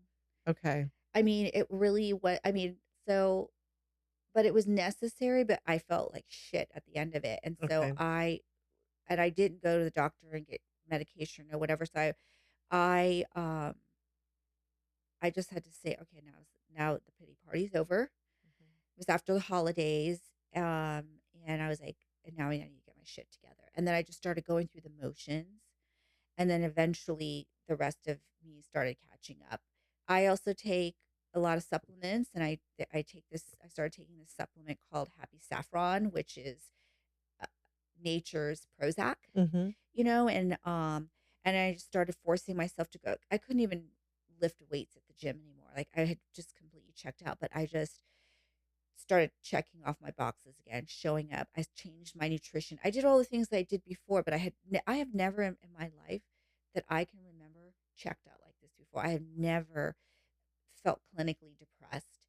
I never like not gotten out of bed, but and I did not feel cleansed after. I feel and that was what motivated me to just like get my life back together. Is there something that you tackled, like a challenge you tackled as you came out of this state to kind of shift you back in, like a big step?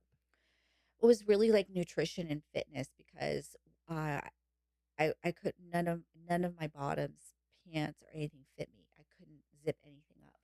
And I was like, "Holy hell, this has never happened to me." And then I was like, "I'm just gonna buy all new clothes," which is whatever. Um, and then I was like, "Oh my god, like how did I let this happen to myself?" So then I was like, my gym started a challenge. Mhm. That's what it was, and I signed up for it.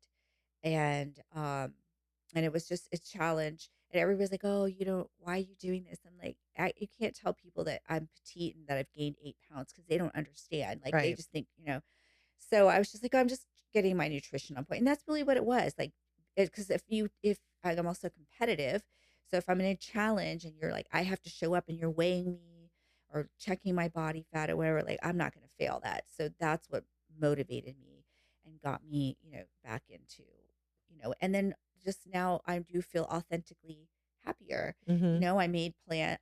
Everybody was inviting me to do things, keeping me busy, and now I'm like making plans, saying, "Hey, now let me return the favor. Like you guys took care of me, but Yeah. but um, but I had to make the effort.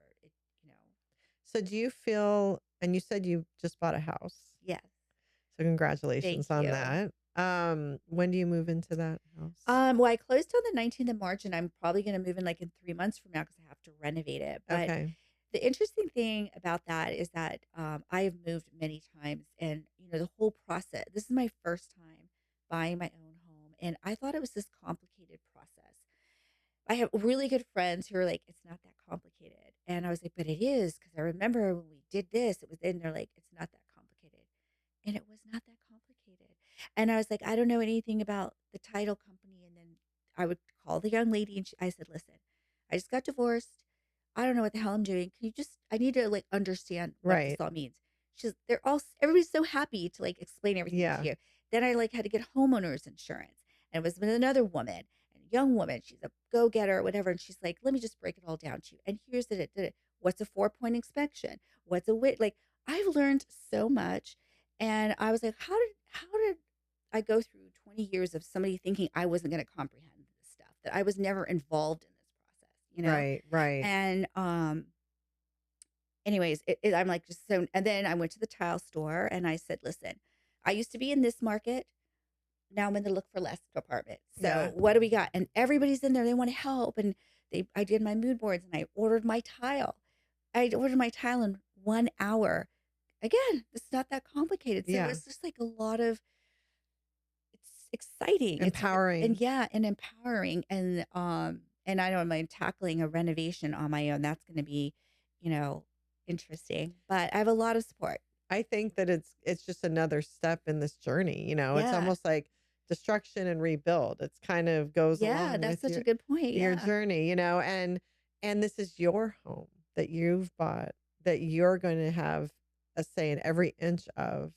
I mean, that's so symbolic in so It many really is. ways, It really is. Now, yeah, yeah. It's I mean, I'm kind of feeling like I've been in a little state of pinching myself, because everything's starting. I mean, it's been like the past year has been kind of crazy, but it's all turning out really good and really well. But you also have to kind of like when I bought the house, I didn't tell anybody in my family. I think I told like 3 friends, and I cried for 2 days. It's like, what did I just do? Like, oh my god, like it was. yeah. And then It's actually a very optimistic move, right? So that is a great mental state to be in because it's optimistic to buy a yeah, home. It's a Yeah. yeah, huge obligation and responsibility, and not to scare you, no, yeah, but that's cool. yeah, yeah, It's a big step. And then professionally, I think that's also been a huge step. You've had another upswing yes, there. So, yes. it feels like as grueling and as torturous as the journey has been, um, it feels like you are exactly where you were supposed to be. I mean, I agree. Like, and all of these things that are coming to fruition are like the result of everything that has happened, right? So you've got to break to rebuild. And I am excited. Again, I'm still like, there is a little residual. I don't think like, oh my God, this is my life. But then I'm like, oh my gosh, this is my life, Right. and how fortunate I am, and how, um, when you are optimistic and you keep moving, even when, you don't know where you're going, like, sometimes like, am I really doing this? Am I really like, I have to do a reality check, but you just keep going or take a time out like I did also. But like, it will all come together, and like the purpose and the reason why it was all supposed to happen or where you're supposed to end up being. It's such a, it's not even a cliche, but it's so true. Like you're going through things, but then when you get to where you're going, you look back and you're like, oh, okay, I know that had to happen. That had to happen. Oh my gosh, how did I get through that? Yeah. And then here I am, and like how blessed and fortunate I am, like just have these great opportunities. How was your family about you getting divorced? Like your mom and your siblings, were they My sister supportive? was very supportive of me. My mom was not. She was like, "What? Why would you give up?" Blah Mhm. blah blah. But she comes from a generation where, women, and she, it's like, I'm not gonna. I didn't tell them. I didn't tell her until after it was way down the line, because I didn't want my family to, except for my sister. And my mom was like, "Well, he's a great husband and a great father." And I'm like, "Yeah, that's why I'm divorcing him, Mom." I was like, Yeah. "By the way, I'm your daughter." Like, my kids, no matter what behind closed doors, I might tell them they've screwed up, but to the public, so, Yeah. but that's par for the course for my mom. And then like, on Christmas Day, she called him. And she didn't even have a relationship with him, but I was like, she comes from a generation where men, like, Yeah. so, and then she's talked to my aunts about like, what the hell is Jasmine thinking? She shouldn't have done it. But I don't even try to explain it to her because she's not going to get it. A lot of women in that generation. Is she boomer or is she silent gen? What, How 1942, how old is she? 83? She's silent generation. So, especially in that generation are very male centered. Yeah, they are. I mean, you know, yeah. Do you Yeah. think it's fear? She's afraid for you because now you're stepping away from this provider situation, or do you think it's truly this they revere men so much? I mean, she does. Like, she also comes from another country where, and so like my aunts, like when the men are in the room, they're serving them. They're da, da, da, but I do think it's a generational thing. What country is this? Indonesia. We got to go. Yeah. So, that whole cultural, like the Asian culture, and how they revere men. But, the fact that she like thought it was a good idea to call him on Christmas Day, which she doesn't have a relationship because we don't live near them. It's not that they had a bad relationship, but like Right. it's a little bit weird, Yeah. right? Yeah. And so then she'll, like, but she was also dependent on a man and didn't have her own identity and came to this country, whatever. Mhm. So I just try to remember that. And I think that also my, I've always kind of been a risk taker and fearless and in different forms, and always had a boyfriend. I moved away from my hometown. Like I was, Mhm. so I think that she's like, what the hell are you doing? Right. But she's like, I don't ever worry about you because you always land on your feet. Right. And so, I have to just take that with, that's her support. Yeah, there's a lot of variables there. Yeah. Yeah. And if in your episode 16, you talk about that through your life, the risks that you took and the thing and how it was different from your mom and your family. And so that definitely aligns. But I do think that generation was raised to be male centered, to revere men, to be dependent on men. And then if you bring in the cultural aspect, Well, you and also know, that generation of women didn't work, so they yes. were dependent on men. Yes. I think that one of the reasons why women, there might be greater divorce rates is because the newer, like, women are independent now. Like Yeah. they have the same earning potential or very close to men, so they're not stuck like some of the women in other generations were, because what would they do? Yeah.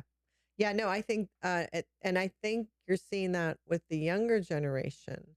The women are saying, look, I can support myself. I can buy myself what I want. I don't need you. So, what I need from you as my partner is to meet my emotional needs, to be an equal partner with me, to help on the domestic front, to check in with me. They're expecting, wanting more from their male or female, whatever counterparts. And they're having the young men in that generation are having to rise to the occasion. But I think in general, the younger men are just more emotionally developed than the men in our generation for sure. I I mean, in general. I have been observing my kids, and I'm raising two young men who are also being raised in a generation where women are outperforming them, Yeah. right? And so I say to them, like, these are things that are really important in life. Be accountable. You know, it with if I told you did something wrong, like, what's the worst thing going to happen if you say, "Yes, I did. I'm sorry." Yes. Things like this year at Christmas, I told my boys, I'm no longer buying myself my Christmas presents, my Mother's Day presents, or my birthday presents. So my best gift from you is to spend the day with you, quite frankly. But I really am going to expect a gift from you, from your heart, from this point forward. You were never taught that before, but I'm telling you, when you get married or you have a girlfriend, these things are important to Yeah. a woman. And I think that that's the thing that at the end of the day, you always hear that saying, money can't buy you love. And the reality is, money buys you security. Okay, so don't whatever. But at the end of the day, I think women just want to be loved, want to be heard Seen. and seen. And I think it's uncomfortable for a lot of men, and it's not uncomfortable for a lot of men because I again have a lot of examples. The both of you, like of men who you know can do that. So I want my sons to be like Right. that. Right. No, and I think I hope that as a generation we're raising sons like that. And I Hmm. even see the difference between my older son, how I've raised my older son and my younger son. I've been much better about that than with my older son because I had to evolve and I had to Yes, change. Because, like, because he's your he's firstborn. my first, I was 26. Like, the concept of even discussing mental health wasn't a thing as I was raising him. Whereas my daughter more brought that to the forefront. And now I talk to my son talks about it like, I'm going to go to the store and I have anxiety today. It's like normal, right? Same. So you see Yeah. the evolution. I think it's beautiful. It's an amazing thing. And Brian, as a Gen X man, has had to evolve significantly and create space for his children. He's always there to listen, but to truly hear them understand this is serious. Like, this is something that has You have to deserves work space. at that though. You have Like to I work at that. definitely work at it. I'll at least catch myself if I'm being an asshole, and I try to course correct much quicker. And I think I've gotten better at it compared to my youngest from my oldest. Yeah. Yeah. And I do see the difference between our oldest and our youngest in their own emotional intelligence and an ability to understand and express their emotions. It's a trip, and they're not even that, they're not, there's not a huge It's not a age whole gap, yeah. but Yeah. yeah. I mean, I think it's admirable that you recognize it and you do it, that you recognize, like, okay, I've got to meet my kids where they are. I've got to meet my wife where we are. And you know, from a very young age, since I've known you guys, you've always been the home that has always welcomed people and had parties. And so we all see that, and we all know it's not rainbows and butterflies. No. So that tells me that you both do the work, and I think that's really admirable because I think it does, like you said, you have to work a little harder at it because genetically men, I don't know, I don't want to whatever, but like it is Gen X men, but it is challenging because you weren't raised that way. We weren't either. So to really step outside of yourself and say, I'm going to meet everyone in my family where they are. I mean, Yeah. You I know, love that. what's Yeah. interesting is I think as Gen X men, we have the emotional intelligence and experience and can acknowledge it. It's probably the communication skills and then the ability to pause with some humility to outwardly communicate it, recognize it, and kind of fall on the sword in a sense from our generation, right? And the accountability though is your kids hold you accountable, your wife holds you accountable. So it's wild to. It's definitely not me on my own with some magical elixir of enlightened. I'm held to account But by I think the people around me. I want to disagree with you on that. And I'm going to tell you why, because in my experience, in my family dynamic, we all did express and try to hold, Mm. him accountable. The words that came out of my mouth were echoed by my children also. And, um, he couldn't get there. Yeah. I don't know why. So I don't want to be mad at him for it. It's so unfortunate. It really is so unfortunate. But whatever it takes, like, I think that some of us have that in there that no matter what it takes, I'm going to not lose this, or I want to make this work. So, so I don't think it's just your family holding you accountable. I think it's you being open to it, because we've done that too and then didn't get the same result. Actually, I would agree. I mean, I think it's what you're committed to, and there's nothing more important to me than my family. Mhm. So no matter what, we're gonna figure it out. And right, so I think if that's your mindset, it allows you to To be get open to the criticism and to development and try to be be accountable. Truthfully, Yeah. I yeah. mean, and I think that people who can't probably have deeply rooted reasons why they can't. I mean, Yeah. I didn't see that in the moment, but I do see that now. And so I really hope that one day they can, because they're missing out on so much. Yeah. Um, you know, um, yeah. So You have to be willing to really take a hard look at yourself and take down your defenses and quiet your ego and hold yourself accountable. The accountability thing is huge. I don't think in general the men in our generation were raised to apologize. I just don't think nah, apologies were a thing, right? no. But with an apology and accountability usually go hand in hand. So, and I think the avoidant technique is the number one tool in the Gen X man's toolbox. So, I think you have to get past that programming. You have to care enough to look at yourself and say, I can't be an asshole in this moment. I have to, It's hard though. yeah, no, Yeah, I bet it is. I yeah. bet it is. And it takes a lot of effort and it's not easy. And it also requires recognizing things about yourself that maybe you don't like or that you realize you have to fix or you've known you've had to fix, but you've ignored. So it's kind of facing yourself. It's a little bit of shadow work if you No, think I'm about it. really interested in the shadow work because it's fascinating because that's you in front of a mirror. That's pretty crazy. But or you're just writing out different scenarios or questions or memories. That's pretty interesting stuff. It takes you on a journey of self-discovery, and there's that can't hurt anybody. No, right. well, I or the mean, person though, they have to be ready Yeah. to hear and learn about themselves. Not everyone is I able think to. I think you could force yourself to though. No, but to Jasmine's point, Yeah, in yeah. her situation, he was not.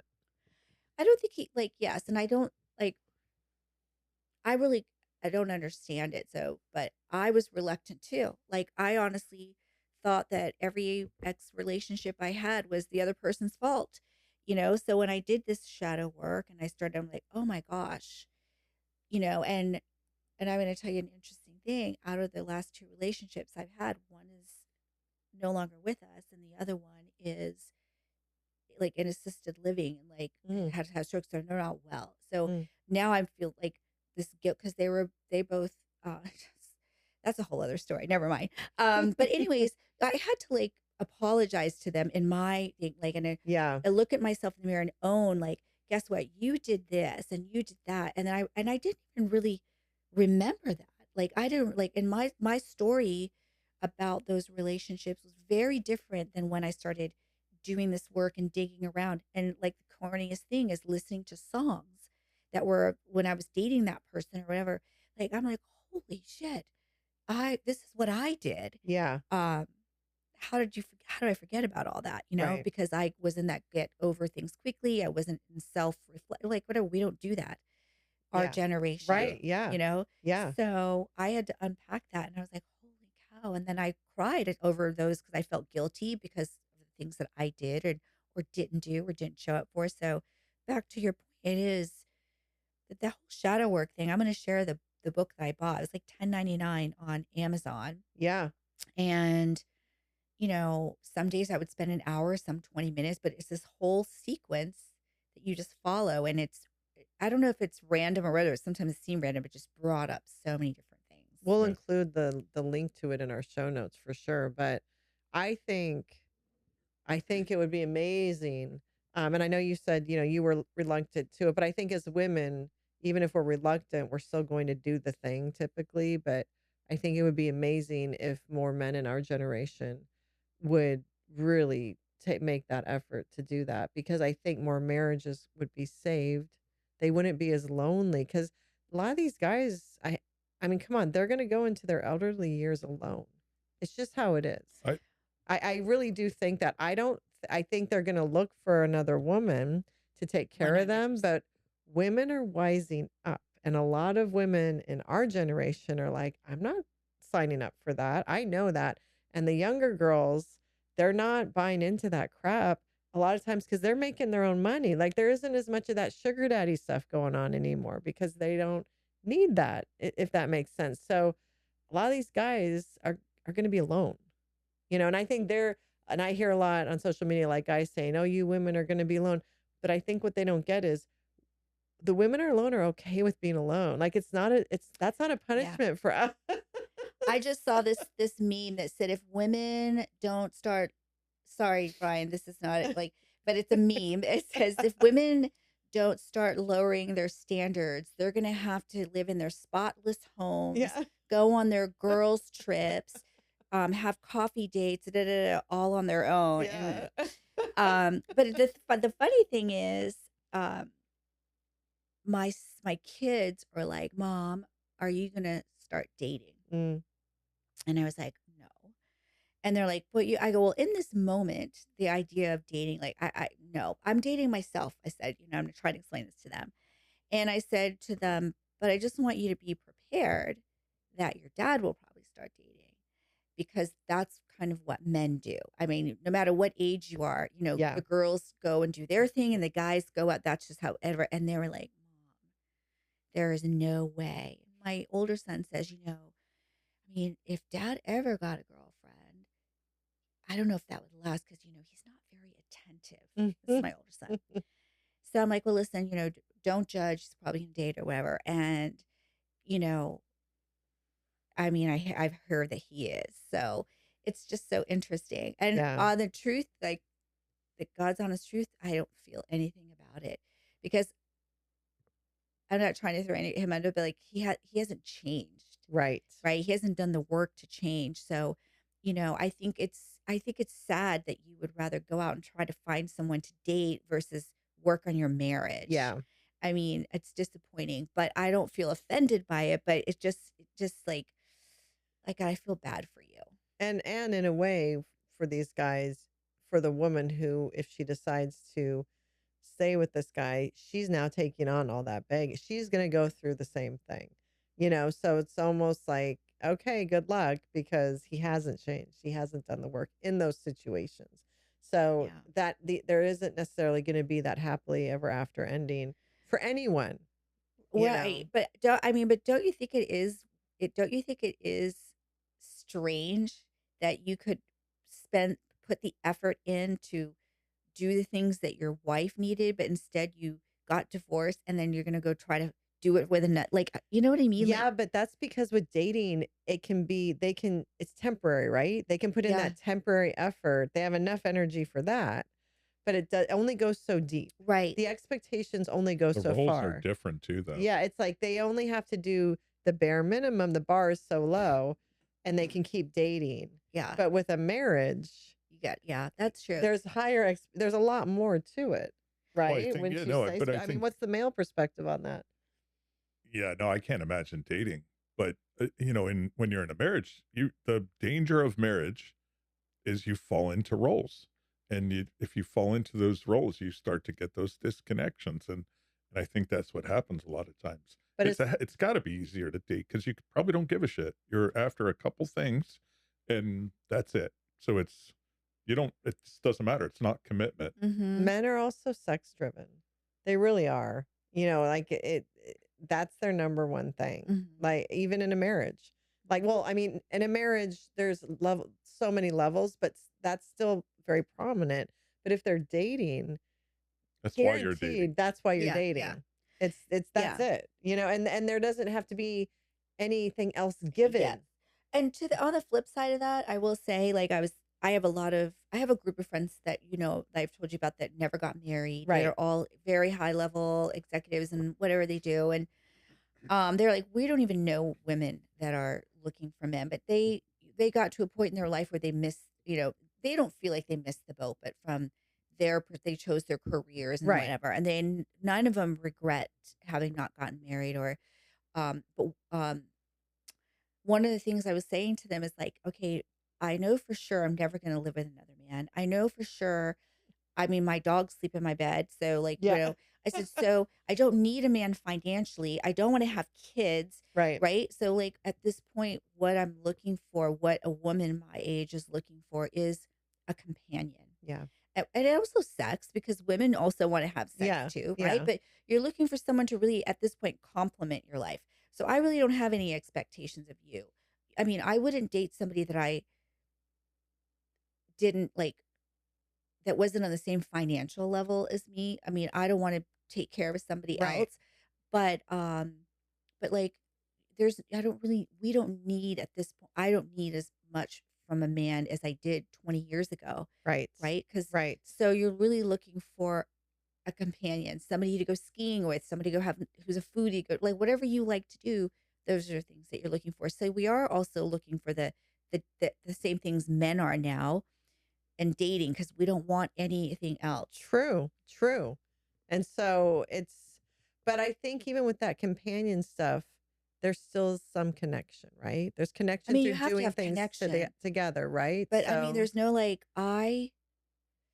in this moment, right. cannot imagine. I mean, I would never live with another man again. And by the way, one of my friends, she got divorced when her daughter was really young. Let's say 6 years old. She started dating a guy who had a son that was 6 years old. Okay. She's like, I'm not moving in with you because I have a daughter and I don't want your son, whatever. But when the kids graduate high school, Mm-hmm. we can move in together. So the kids graduate high school, they graduate college. They have not moved in together. They are happy as, two peas in a pod. Now they're 60 and 70. Wow. They have never lived together. And she's like, the reason why we're still together is because we don't live together. She's like, I spend the weekend at his home. She goes, I never have to worry about the garbage, his underwear on the floor, any of that stuff. We go out to dinner, we go out to lunch, we have the days that we spend together. And she goes, and then I have my days when I do this with my friends, my Sunday evenings at self-care. And I was like, she goes, so that's why we are still madly in love, because we don't live together. They've been dating this whole time. They've been dating. Yeah. And I think to Brian's point, as far as marriage and falling into roles, one of the best things you can do in your marriage is to keep dating on some level, whatever that means. For some people, that's going out to dinner every Friday night. For others, it's going and seeing live music together. For others, it's going hiking, doing hiking stuff. It can be whatever works for that couple, but still doing that thing that does not involve children, does not involve financial responsibilities, does not involve domestic responsibilities. It's just the two of you, two people truly dating. And I think Yeah. because you reconnect every time you do Or that. you just try not to not be connected. Something brought people together, and you maybe, to your point, maybe you stop doing those things. Whatever that was. Yeah, you that maybe stop, thing. and now you drift apart. Yeah. I don't know. I mean, I agree with that. And I think that we did that. I think that, but sometimes I think you're going through the motions, right? Oh, we got to go to date night. Oh, let's go walk the dogs together. Oh, Mhm. because I think what happens at some point, you've got gone too far. Right. Right. And then there is no going back. And then one person becomes desperate and the other person, whatever, and then just becomes a cycle. So somewhere along the lines, and maybe you can't even identify it, it went too far. Mm-hmm. Um, and once do DIS, you can't go back. You can do all those things because I did all those things, Right. but they just, they didn't have the same feeling or connection behind them. And so, but I do think that like if we could have gone to therapy and whatever, there's therapists can really help. I've seen people go through survive a spouse cheating, but it was work. It had to Mm-hmm. whatever. And so you've got to kind of dissect it and work and everybody kind of come to the table. So but you can't just go through the motions, sweep it under the rug and say, "Okay, listen, we're going to work. We're going to save our marriage, but we're not going to, we're just going to Right. flip the switch and we're going to be here on the other side." It might work for some people, but it doesn't work for me. Like I needed to talk about things. I needed to express things. I needed to hash a couple things out. And by not doing that, you don't really move them forward. It really comes down to connection. Yeah. Because if you feel the person is there with you, it's just natural. It's organic, right? You're both enjoying whatever it is you're doing. You're both connected. How would you say he was your best friend? I would say he definitely was at one time. I don't know where everything changed. I don't know if it was me always being the driver, but he gave me a very good life. I will say when I met him, I was a wild child, and which people who know me now could never imagine that. But and I told him this, after all was said and done, I was like, you came into my life for a reason. I calmed down with you. I had 2 children in my 40s, which was unheard of in that time frame. We had a good life, and somewhere along the way, we lost the connection, and one of us wasn't interested in trying to reconnect. Mm-hmm. Um, so but it wasn't all negative, Right. I mean, and I think also we met each other at a time we were both in our late 30s. We both were wanting to settle down and get married. And so, um, we were choosing each other, I Mhm. think, more for selecting a parent and partner for life in our late 30s versus the reasons that you might choose someone when you're younger. And so some of the things were more practical Right. Right. and then, but at the end of the day, I really don't know. I do know the connection was lost, and I do know that one, we couldn't reconnect, Right. period. I mean, and it was a learning experience. It was humiliating. It was a lot of things, but it was all those things, and I'm okay. Yeah. Yes. Yeah, yeah, Yes. yeah, yeah. So for a woman who might be in a situation that you were in right now, listening to this, um, I'm sure there's a wealth of advice you could think of to give her, but what would be the number one piece of advice if she's trying and she's trying to get him to connect, she's trying to get him to put in the effort and he's pushing back and he's not. He's basically presenting her with what your ex-husband presented to you. Um and you did the unique thing of working on yourself before the divorce, where we've talked about before, a lot of women get divorced and then work on themselves. What would be the advice, though, that you would give a woman in that situation if she's in it right now? That's exactly what you just said. I would say lean into yourself. I think the best gift that he gave me was to say, go work on yourself.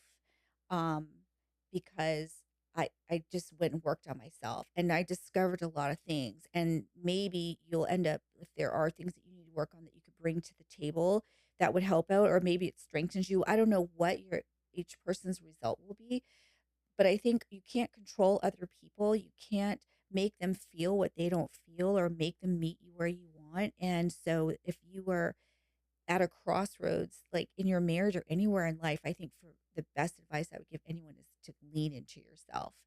Fill your bucket, figure out yourself out, because then you'll be strong. You'll maybe figure some things out and then you can lead yourself forward. And as they're doing that, a lot of people still worry about what's going to happen. What are we doing? Where's this leading? What is this? What is there an end, or is it going to continue?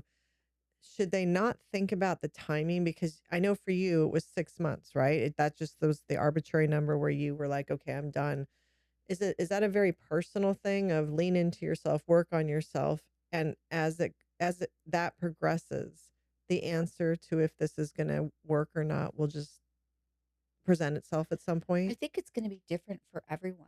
I think that, like, let's say someone starts working on themselves and they start presenting differently, and then their spouse starts reacting to them, Mm, right? So that could lead to a different result. I think that, some people will start and not be able to really finish because they're not ready to face some of the things, which, is also very common. So I really think that it's going to be different for everyone, just depending on your circumstances and what that work looks like for you.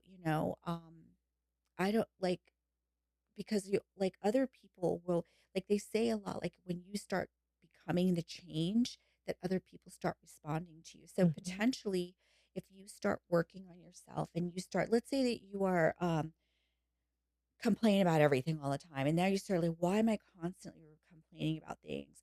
Why am I now? Because I'm unhappy about this. You start to really dissect why. Then now that you've identified it, you might stop complaining about things all the time. And now that person who's like, you're complaining all the time, you're so negative, that's changed, then they might react to you. So I really think that, like, who knows? It could go like, I don't, it could go in any direction.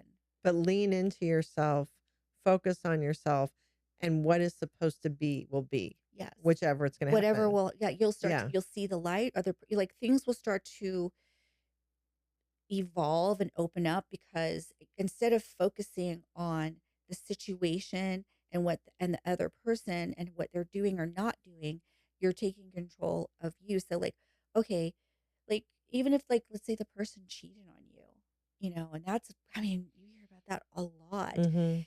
A lot of women want to know the details. Da, da, da. Like, first of all, I would say that there's only one thing in life that would be a deal breaker for me in cheating, is that I don't want to know Yeah. anything. It doesn't even matter. We're done. But that's not the case for everyone. So rather than knowing all the details or whatever, instead, like, retract yourself, which is very hard because, Y I mean, I would be, yeah. whatever. But, like, once you've processed it, just lean into you. How am I going to get over this? Go to counseling, meet with other great group therapies, like, talk to other people, not make it just about that person and what they did. And then now finding out all the details, because all that stuff is just debilitating to Yeah. you. I mean, not Yeah. saying that ignore it and act like you're going to process it, but then you got to on how you're going to react to it. How are you going to allow yourself to get through this story? It's almost like choosing you whether it's choosing you in that final decision of where this is going to go. But even when you decided at that point to work on yourself, that was your first step of choosing you. But, and by the way, I didn't make that decision on my own. I had to be forced into it. And Right. I was like, oh, right, I'm going to do this. Yeah. And I had a different perspective of why I was going into it and to where it led me. So, like, I couldn't even possibly imagine being in the shoes of a woman whose, like, husband has cheated on her. So I know what I'm saying sounds, but at the end of the day, it's your story and how you're going to react. And, like, as now that we're older, I do, and, like, we talk about wisdom and we've raised kids, like, how are you going to pull yourself together and get yourself through this? Yeah. When so when you went into it, were you thinking, I'm going to work on myself and maybe we'll fix this? Yes. And one question I have, I think I know the answer, but as you did that and you started to say come to terms or change, look at things differently, doesn't sound like there was a positive reaction to that. Your self discovery didn't resolve anything No. in it. Yeah. And it didn't resolve anything, not because, like, what happened to me was I was like, oh my God, this is so, sounds really hokey too, but, like, I need to love myself. Mhm. Right. So, like, I'm waiting for somebody else to give me value. I'm waiting for somebody else to tell me, like, that they think I'm smart or they think I'm this. Like, I don't need that person to. And by the way, like, who the hell is he to say these things to me? So that's what happened with me. But it was when I started doing that, he was already moving in another direction. So there was even though in my mind I was like, I'm going to be a better wife, I'm whatever, he was already going in that direction. So there was no going back at that point. I was coming back to me no matter what. So um, it just was, I didn't expect for that to happen, Right. honestly. The It mot made it okay. Your self, the work you did on yourself made it okay. Yes. Yeah. So that's why it's almost like lean into yourself, work on yourself, surround yourself with good things, positive people, and whatever's supposed to happen is going to happen. Yeah, like feed your own soul, because then you can handle whatever that person's Yes. doing, or whatever there is happening. Like if you're trying, like, it doesn't mean that you're not going to work it out or whatever, but like focus on yourself and how you're going to get through it, and how you can, whatever the situation is, instead of making it about the other person, which is Right. what we do. And again, look how many years it took me to really figure that out, right? Like Yeah. we rely so much on other people's reactions and things that they should do that help dictate how we're going to feel. Yeah. Yeah. I mean, at least that's what I did my whole life. And so like going back to like choosing me or whatever, because I ended up doing work that I really did not intentionally think was going to lead me in this direction, but then it did. And then I was like, oh my God, like I have to love myself. And loving myself means I'm got to choose myself. Meaning he had already started going this way, but he would have been okay staying the way we were for the kids or whatever. But like Right. I had to like make the decision. And I think that he honestly was shocked, you know? Um, and I, like, a lot of times would say, "Hey, it doesn't have to be this way. Like, Yeah. this is not what I want. It doesn't have to be this." But now I am not going to disappoint myself Right. by settling for something that doesn't feel fulfilling to me. Yeah. Yeah, I think you raised the bar. Yeah. You raised the level of Well, expectations. you had said it. Once you see something, you can't unsee it. You couldn't put it back in the box. It was out. Yes. So it's And then one of the things that you do in that whole shadow work thing is like, now that I've discovered all that, I have to go back and look at my younger self in mhm. all the different stages and apologize to my younger self of like, why did I allow myself like to think that getting this was good enough? Or why didn't I speak up earlier? Maybe whatever. So like there were my own mistakes and my own insecurities caused that. Well, I mean, I think in general, for a lot of women in our generation, self-worth is a big issue. Like a lot of us didn't feel worthy of much, you know. It was Mm-hmm. almost like what we could get was like that's all that I don't know. It depends on your background, but I do think that that gets rooted in how you're brought up and your parents and all that. And it could have been the generations that raised us, but there wasn't a lot of worth given to us, Mm-hmm. especially girls in our That's generation, wild though, you know? because for Gen X men, I think we can't totally relate to that, and that's a disconnect in some ways because I think you asked in the context of if someone's in this situation now, but I think it's sage advice to all women of all ages. You have to choose yourself because as men, we are. So the women have to choose themselves so that it's good and pure and they're on their own terms the whole way through from the courtship to the whole thing because we're choosing ourselves as men. We are choosing Mm-hmm. ourselves. Women need to do the same. Well, that's part of the patriarchy though, right? Is that our generation was raised, that's just how it is. You guys Well, we do were choose waiting to be yourself. chosen. And we were waiting to be chosen, exactly. Whatever And you so want to call it, the patriarchy, the that's whatever. I'm just saying definitively women of all ages need to choose themselves and stand up for themselves and not take shit from men. yeah, And it's got to change. It has changed, It has. right? It's changed. You guys are the vehicles of change and you're in this conversation, if someone young woman hears this, hopefully it'll resonate and the ball keeps spinning, right? Gen X, boomers never apologize for shit. At least we apologize for some stuff. And the people younger than me, they're willing to apologize, right? So it keeps turning, but women need to choose themselves. yeah, but that's a societal thing, right? And with the patriarchy, Gen X women were raised to compete with each other for everything, Yeah. men, jobs, whatever. We were also raised that we're supposed to be thin, we're supposed to be beautiful, we're supposed to meet these certain beauty standards. Not that that doesn't exist now, but it's certainly different than how what we grew up around.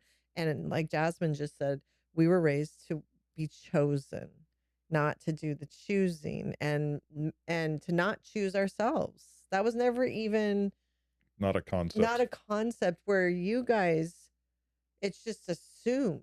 Yeah. You have every right to choose yourself, and the rest of the world maneuvers around your choice. Yep. And that's what It's we a grew up luxury with. we have as men. I'm telling you, as women, you have permission. You go take it. Well, I think midlife, a lot of Gen X women are, and that's why there's so many divorces happening. Yeah. I do. But the younger women are, just a heads up, choosing themselves. I wonder if like I have not done any research on this, but I wonder if like in the younger generations, not what's the generation after Gen X? Millennial, Millennials. So not that generation, but the generation that our kids, Gen Z. Gen Z, like I wonder if they're going to have lower rates of marriage. I think so. Yeah. I think they are. I think, yeah, because I think, like I said before, the women don't, they want a man or a partner for certain things, and it's not the old traditional things. I mean, some women still do, right? And that's okay. Listen, they get the whole stay-at-home mom concept. I fully support. I just think she should have a choice. If she wants to work, she should work. If she doesn't, she doesn't. That's fine.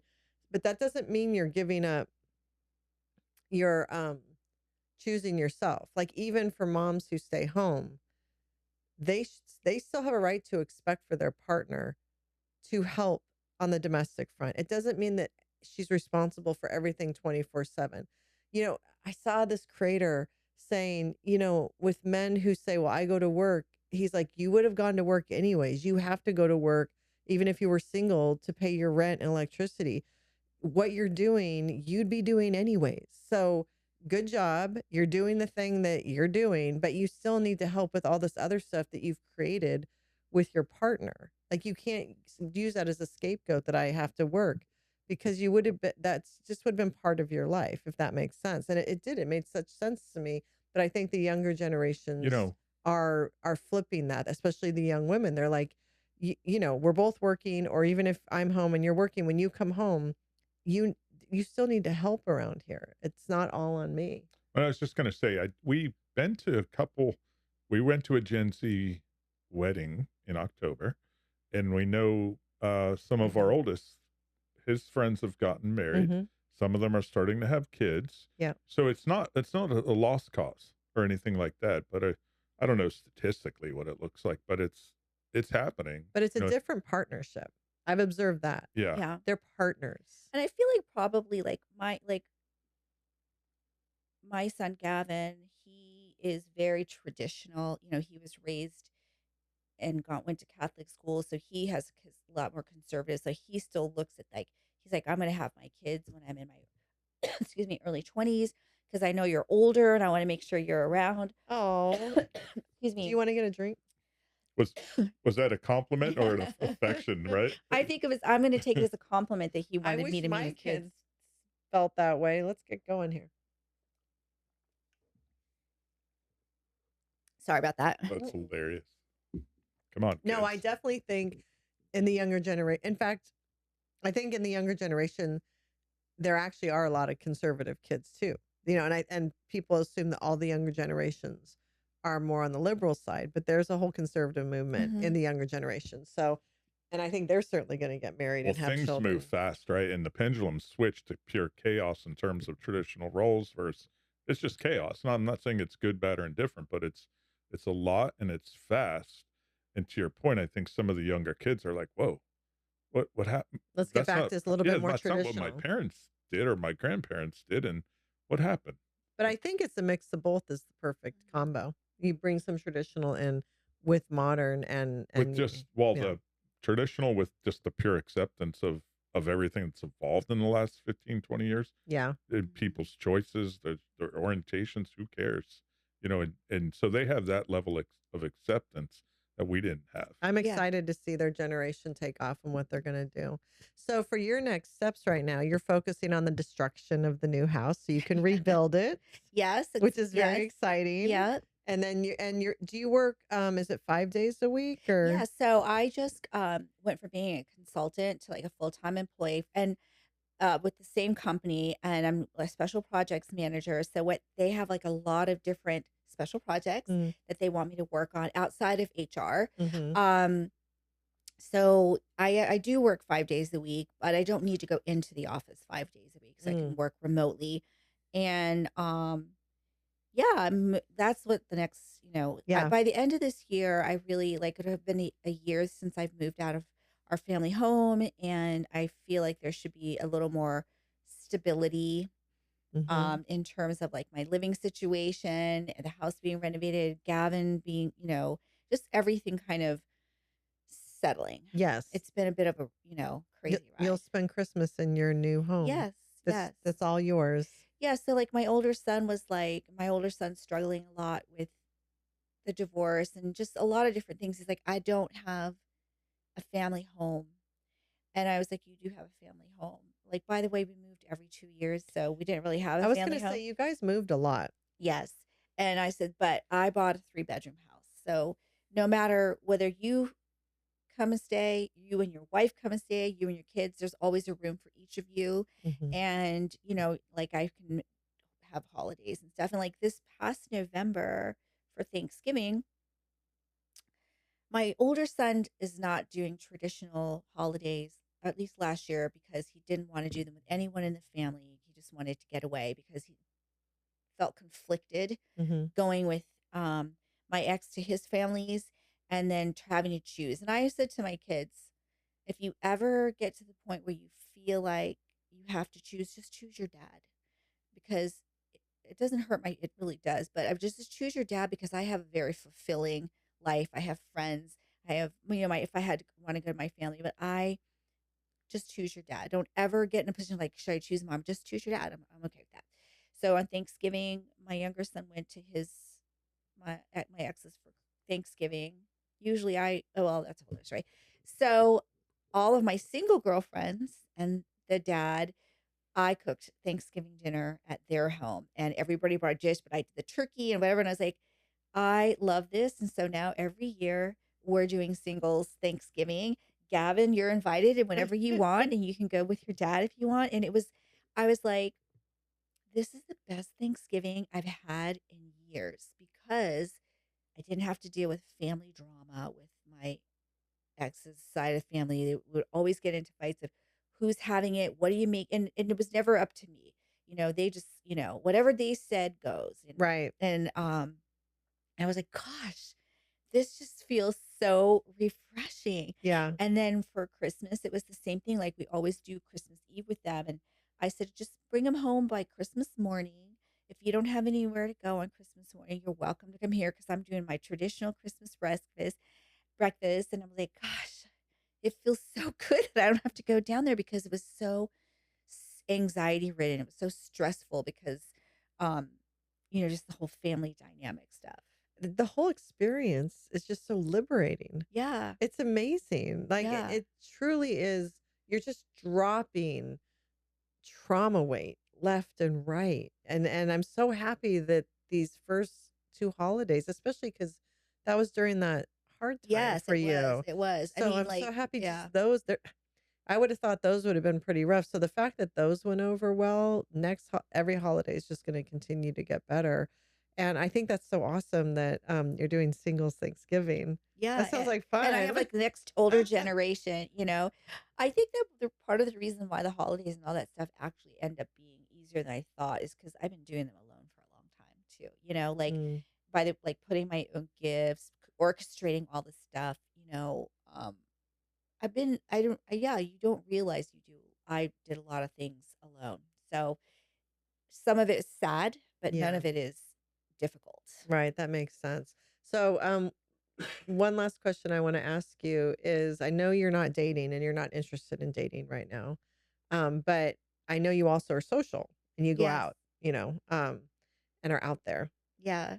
So do you have any observations from being out there on how the dating scene is for our generation? Well, I'm only going to speak from my Right. experience, okay? Because I've heard crazy stories from other people at my age. But I went out with a girlfriend one night. She was going through a hard time, and I said, "Listen, let's just meet in Delray and go sit at the bar and have a burger and a cocktail." At We got there, whatever, and it was like 8:30, and I said, "Look, we could be losers and we can go home, or let's just run into there's this place called Goodnight John Boy's. It's like a disco, and if you go there from like 8 to 11, it's people our age. Mhm. And when then 11, all the young people come and then you kind of get out of there." But I was like, you can't have a bad time listening to disco music. Yeah. So I said, let's go. So we go and we're having a blast. We're dancing, but you look around and there are people our age. Some of them still look good, some of them don't. They're having the time of their life. And I was like, look at all these people enjoying life at our age. There were not a lot of older men because they were all older people and they were like hitting on younger women or whatever. So then we end up meeting this group of men. One of them is married, the oldest. Then there's two other with one's a surgeon, and I don't know what the other one does. So we end up hanging out with them all night. First off the bat, I'm like, I just got divorced. Oh, so you're not ready to date? Absolutely not. And then we just like have this fun banter or whatever. Then we go and we leave and go to this other bar. Now at this point it's like maybe 10:30, so you can see the younger crowd coming in, but there's still like people our age. Mhm. So I start chatting with another guy who is in they're all in their 50s, and that experience was super casual. It was fun, Mhm. and I didn't feel like anybody was hitting on me, but I was just like having intelligent conversations because we're at the same age, Right. right? So I'm not a younger woman, you're not some older guy hitting on Mhm. me, but we are intellectually pretty equal, and we just had nice conversation, and I had a great time. Um then this is a funny story. So then like one of the guys I was talking to, he's like, "So, like, how old are your kids?" And I said, "Well, they're 16 and 19." And he's like, "Oh, you had them really young." And I was like, "Oh," I go, "No, not really." And I go, "I had them when I'm in my 40s, as a matter of fact." He goes, what do you mean? I thought you were in your 40s." And I was like, Oh, "Oh, what? wow." So in my mind, I'm thinking, I'm so flattered. He goes, "How old are you?" And I would go, "How old are you?" He's like, "I'm 51." I'm like, "I'm 59." He's like, "Oh," he goes, "Nice to meet you." Zip. Seriously? Yes. That was it? That was it. Like, I he literally said, "Nice to meet you," and was like like, 5 minutes later, maybe not right "Okay. after that, but like 5 minutes Okay." later, he's like, he He's hung done out with his us all night, exit, and he had hung out with you all all night. night. Yes. So then, Oh, like two wow. weeks late, I know I was like, if I was interested, I might be insulted. I go, but Right. I said, so this is just a wake up call for women my age. Like, we're not going to be meet. I wasn't had no intention of meeting a guy Right. in a bar anyway. We're just going to dance. But I'm like, this is going to be different. So this is why we're not even might not even by your own choice. But then like 2 weeks later, my friend calls me and she's like, "Do you remember the name of that guy that you were talking to?" And I was like, "I have no idea." She goes, "Well, I think his name is Jeffrey." And he texted me because she had given her number to the surgeon. Okay. And so some guy named Jeffrey texts her and says, "Is your friend Jasmine going to be out at so and so place again?" I'm like, "Oh my God, are we back in high Yes. school?" Yes. And I was like, Yes. "No, thank you." So that is my one and only experience of like what I think the dating thing was. And Right. I felt like it was really fun just interacting and talking, but I have absolutely no desire at this point in my life For where anything I else. am. Yeah. Yeah, yeah. Yeah. But it does nothing's changed. It sounds like it's the No. same. Though There's it a lot of like it is the same. And there's a lot of really attractive people. Like I think that like when you go out and like to Del Rey, whatever, like people are like not they're not sitting on the couch at 60 anymore, right? So whether yes. your people are still living. So like, Yeah. you're looking around and there's like a group of women and there's a group of men and everybody's just trying to enjoy life. And that was my biggest takeaway. Like it doesn't matter how old you are. Yeah. Like, we all still have 20 years left in us if we're lucky, maybe more. So good for you that you're getting dressed up. Good for you that you're coming out disco dancing, having Yes. dinner on the app. Like that was my takeaway. Absolutely.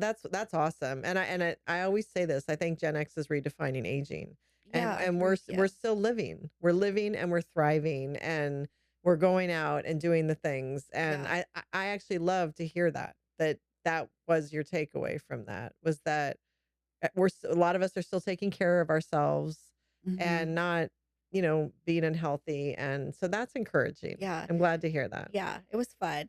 I just saw this meme today that said Gen X grandmas are not going to be crocheting and baking cookies. We're doing burpees Yeah. and doing something else. Like Yes. that's who we are. That's who Yeah. the Gen X are. So, It's um, true though. It's so true. yeah, It's so true. I think I love that, so well maybe we'll have to have you back in another year and see if there's a dating scene episode. I don't think that's ever gonna. I mean, really, I can't even Maybe imagine. 5 years.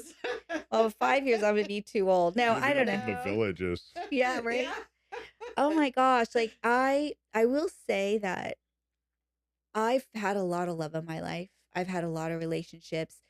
Um, I feel like my boys are my men in my life right now, Mm, and I think that I think that like I love my like it sounds so weird, but like I think I'm okay. I mean, if I never had another relationship, I will not have lived a life of deprivation. I have mhm. been Mhm. loved. I have had a lot of happy moments, and Yeah.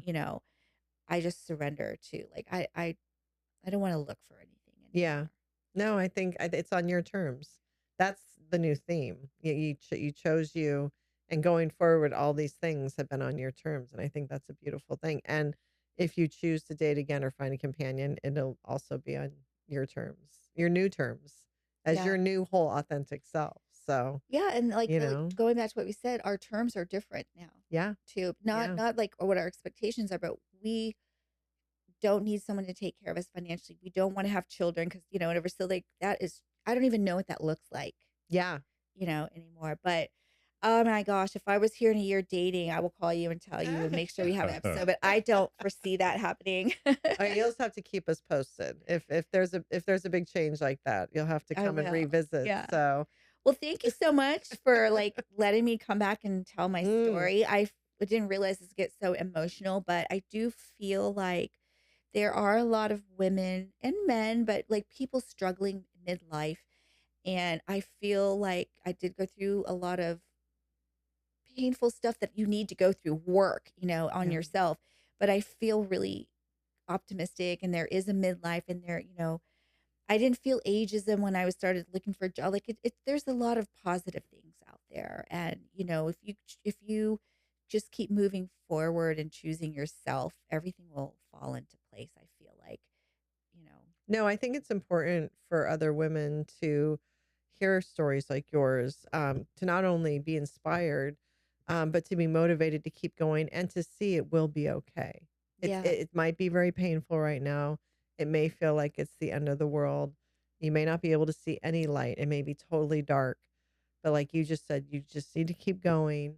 You just need to keep going. That there is another part here. You will get there. And so I think hope, it just if even if just listening to this episode gives one woman hope, because it's a very lonely space, I imagine at mhm. times. It's a lonely walk at times. Well, it's very lonely until you become vulnerable and you share it with other women because then every time you meet a woman, she's going to talk to you about the same thing. And then you feel like you're not alone, Yeah. and that has happened to me so often. And so many women have told me their stories, like randomly at the gym, whatever, just because they saw that I'm getting divorced. So Yeah. it's just like anything in life. The minute you share it, other people can relate to it, and then you've helped someone and you've given them like a lifeline. Yeah. And it's a gift that you are sharing it because it's a very vulnerable place. You've been very candid. We really do appreciate you trusting us with the next part of your journey, because it wasn't always an easy one, and I'm sure at times it wasn't obviously easy to share, but and we cherish it, and I know that for a lot of listeners it could really m- um get them through the day, literally, just to hear this. And Mhm. so, especially for women our age who are going through a really hard time. So we just really appreciate it. And as your friends, we're so happy for you and Thank you. so proud of you. I'm so inspired by you. Thank And, you. I've known you for a very long time through many parts of your journey. And, um, this part of your journey is, it's pretty awesome to see. And I'm just cheering you on like as loud as possible from the Oh my sidelines gosh, thank you. for Thank you all of so it. much. And I really appreciate it. And I also want to tell you that I do admire the two of you as a couple. Brian, I think you're way more evolved than you think you are. And I think that like the men listening can, like I love that you open up and you say like this was a struggle, but I do this because to your point, you show up for what is important to you. And I think that's reflective in both of you. Yeah, and like you said, it's not easy. There's it's we have had downs. Like we have talked about it on the podcast, but we have had downs. And we might do an episode. I mean, I've been married to an avoidant, and that's not easy. And that has triggered my anxious attachment, which isn't easy for him. We've made it almost 34 years, I don't know, forever. Um, but there's trials and tribulations there. And as we hit midlife, there was a point where it's like that we're either going to grow together or this isn't going to work because and I think that happens if you're really looking at each other and we are best friends, but there's a point where you have to re-choose each other, I think. Yeah, yeah, That's that really what makes it sense. is. You Yeah. have to say, I choose you still. I Mhm. still choose you. We may have to go through a lot of these things, but I'm still going to choose you. And that's probably what you were alluding to is you're no matter what, you're going to choose your family. Yeah, I think sometimes you get lost in what you're doing, right? You lose sight of the prize or why you're doing things, and you do have to step back and probably recommit and think. Recalibrate. Yeah, Yeah. and it's not even that dramatic. I don't think as much as it's just a constant awareness. Maybe I don't know. I don't know. Or me just like yelling at him. I mean, one way or another, it works out. Yeah, yeah. But thank you again. Did you Yeah, have anything else to I just say? say thank you for coming in, sharing with it, trusting me in the room, talking Of about it, course. and I'm really happy for you. Thank I you. love the optimism of getting the house and being on the journey of figuring thing yourself for yourself and having the courage. It's cool. I think Thank it's you. inspiring for Yeah. any female or even a guy, right? Anybody who's listening, I think you're a great role model for them to pay attention to. Oh, wow. Thank you. Thank Absolutely. you. And for any of our listeners, Jasmine, you can find Jasmine under Jasmine Ageless Living on Instagram, TikTok. Are you on Facebook too? Okay. Instagram and TikTok. We'll include it in the show notes. I highly suggest you go listen to episode 16. That is her life story. And if you enjoyed this episode, you will thoroughly enjoy that episode too. And again, thank you so much, Thank Jasmine. you We so loved much. having our time with you again. And to our listeners, always leave us any comments or questions. We love to hear from you. And we will see you next time. Bye.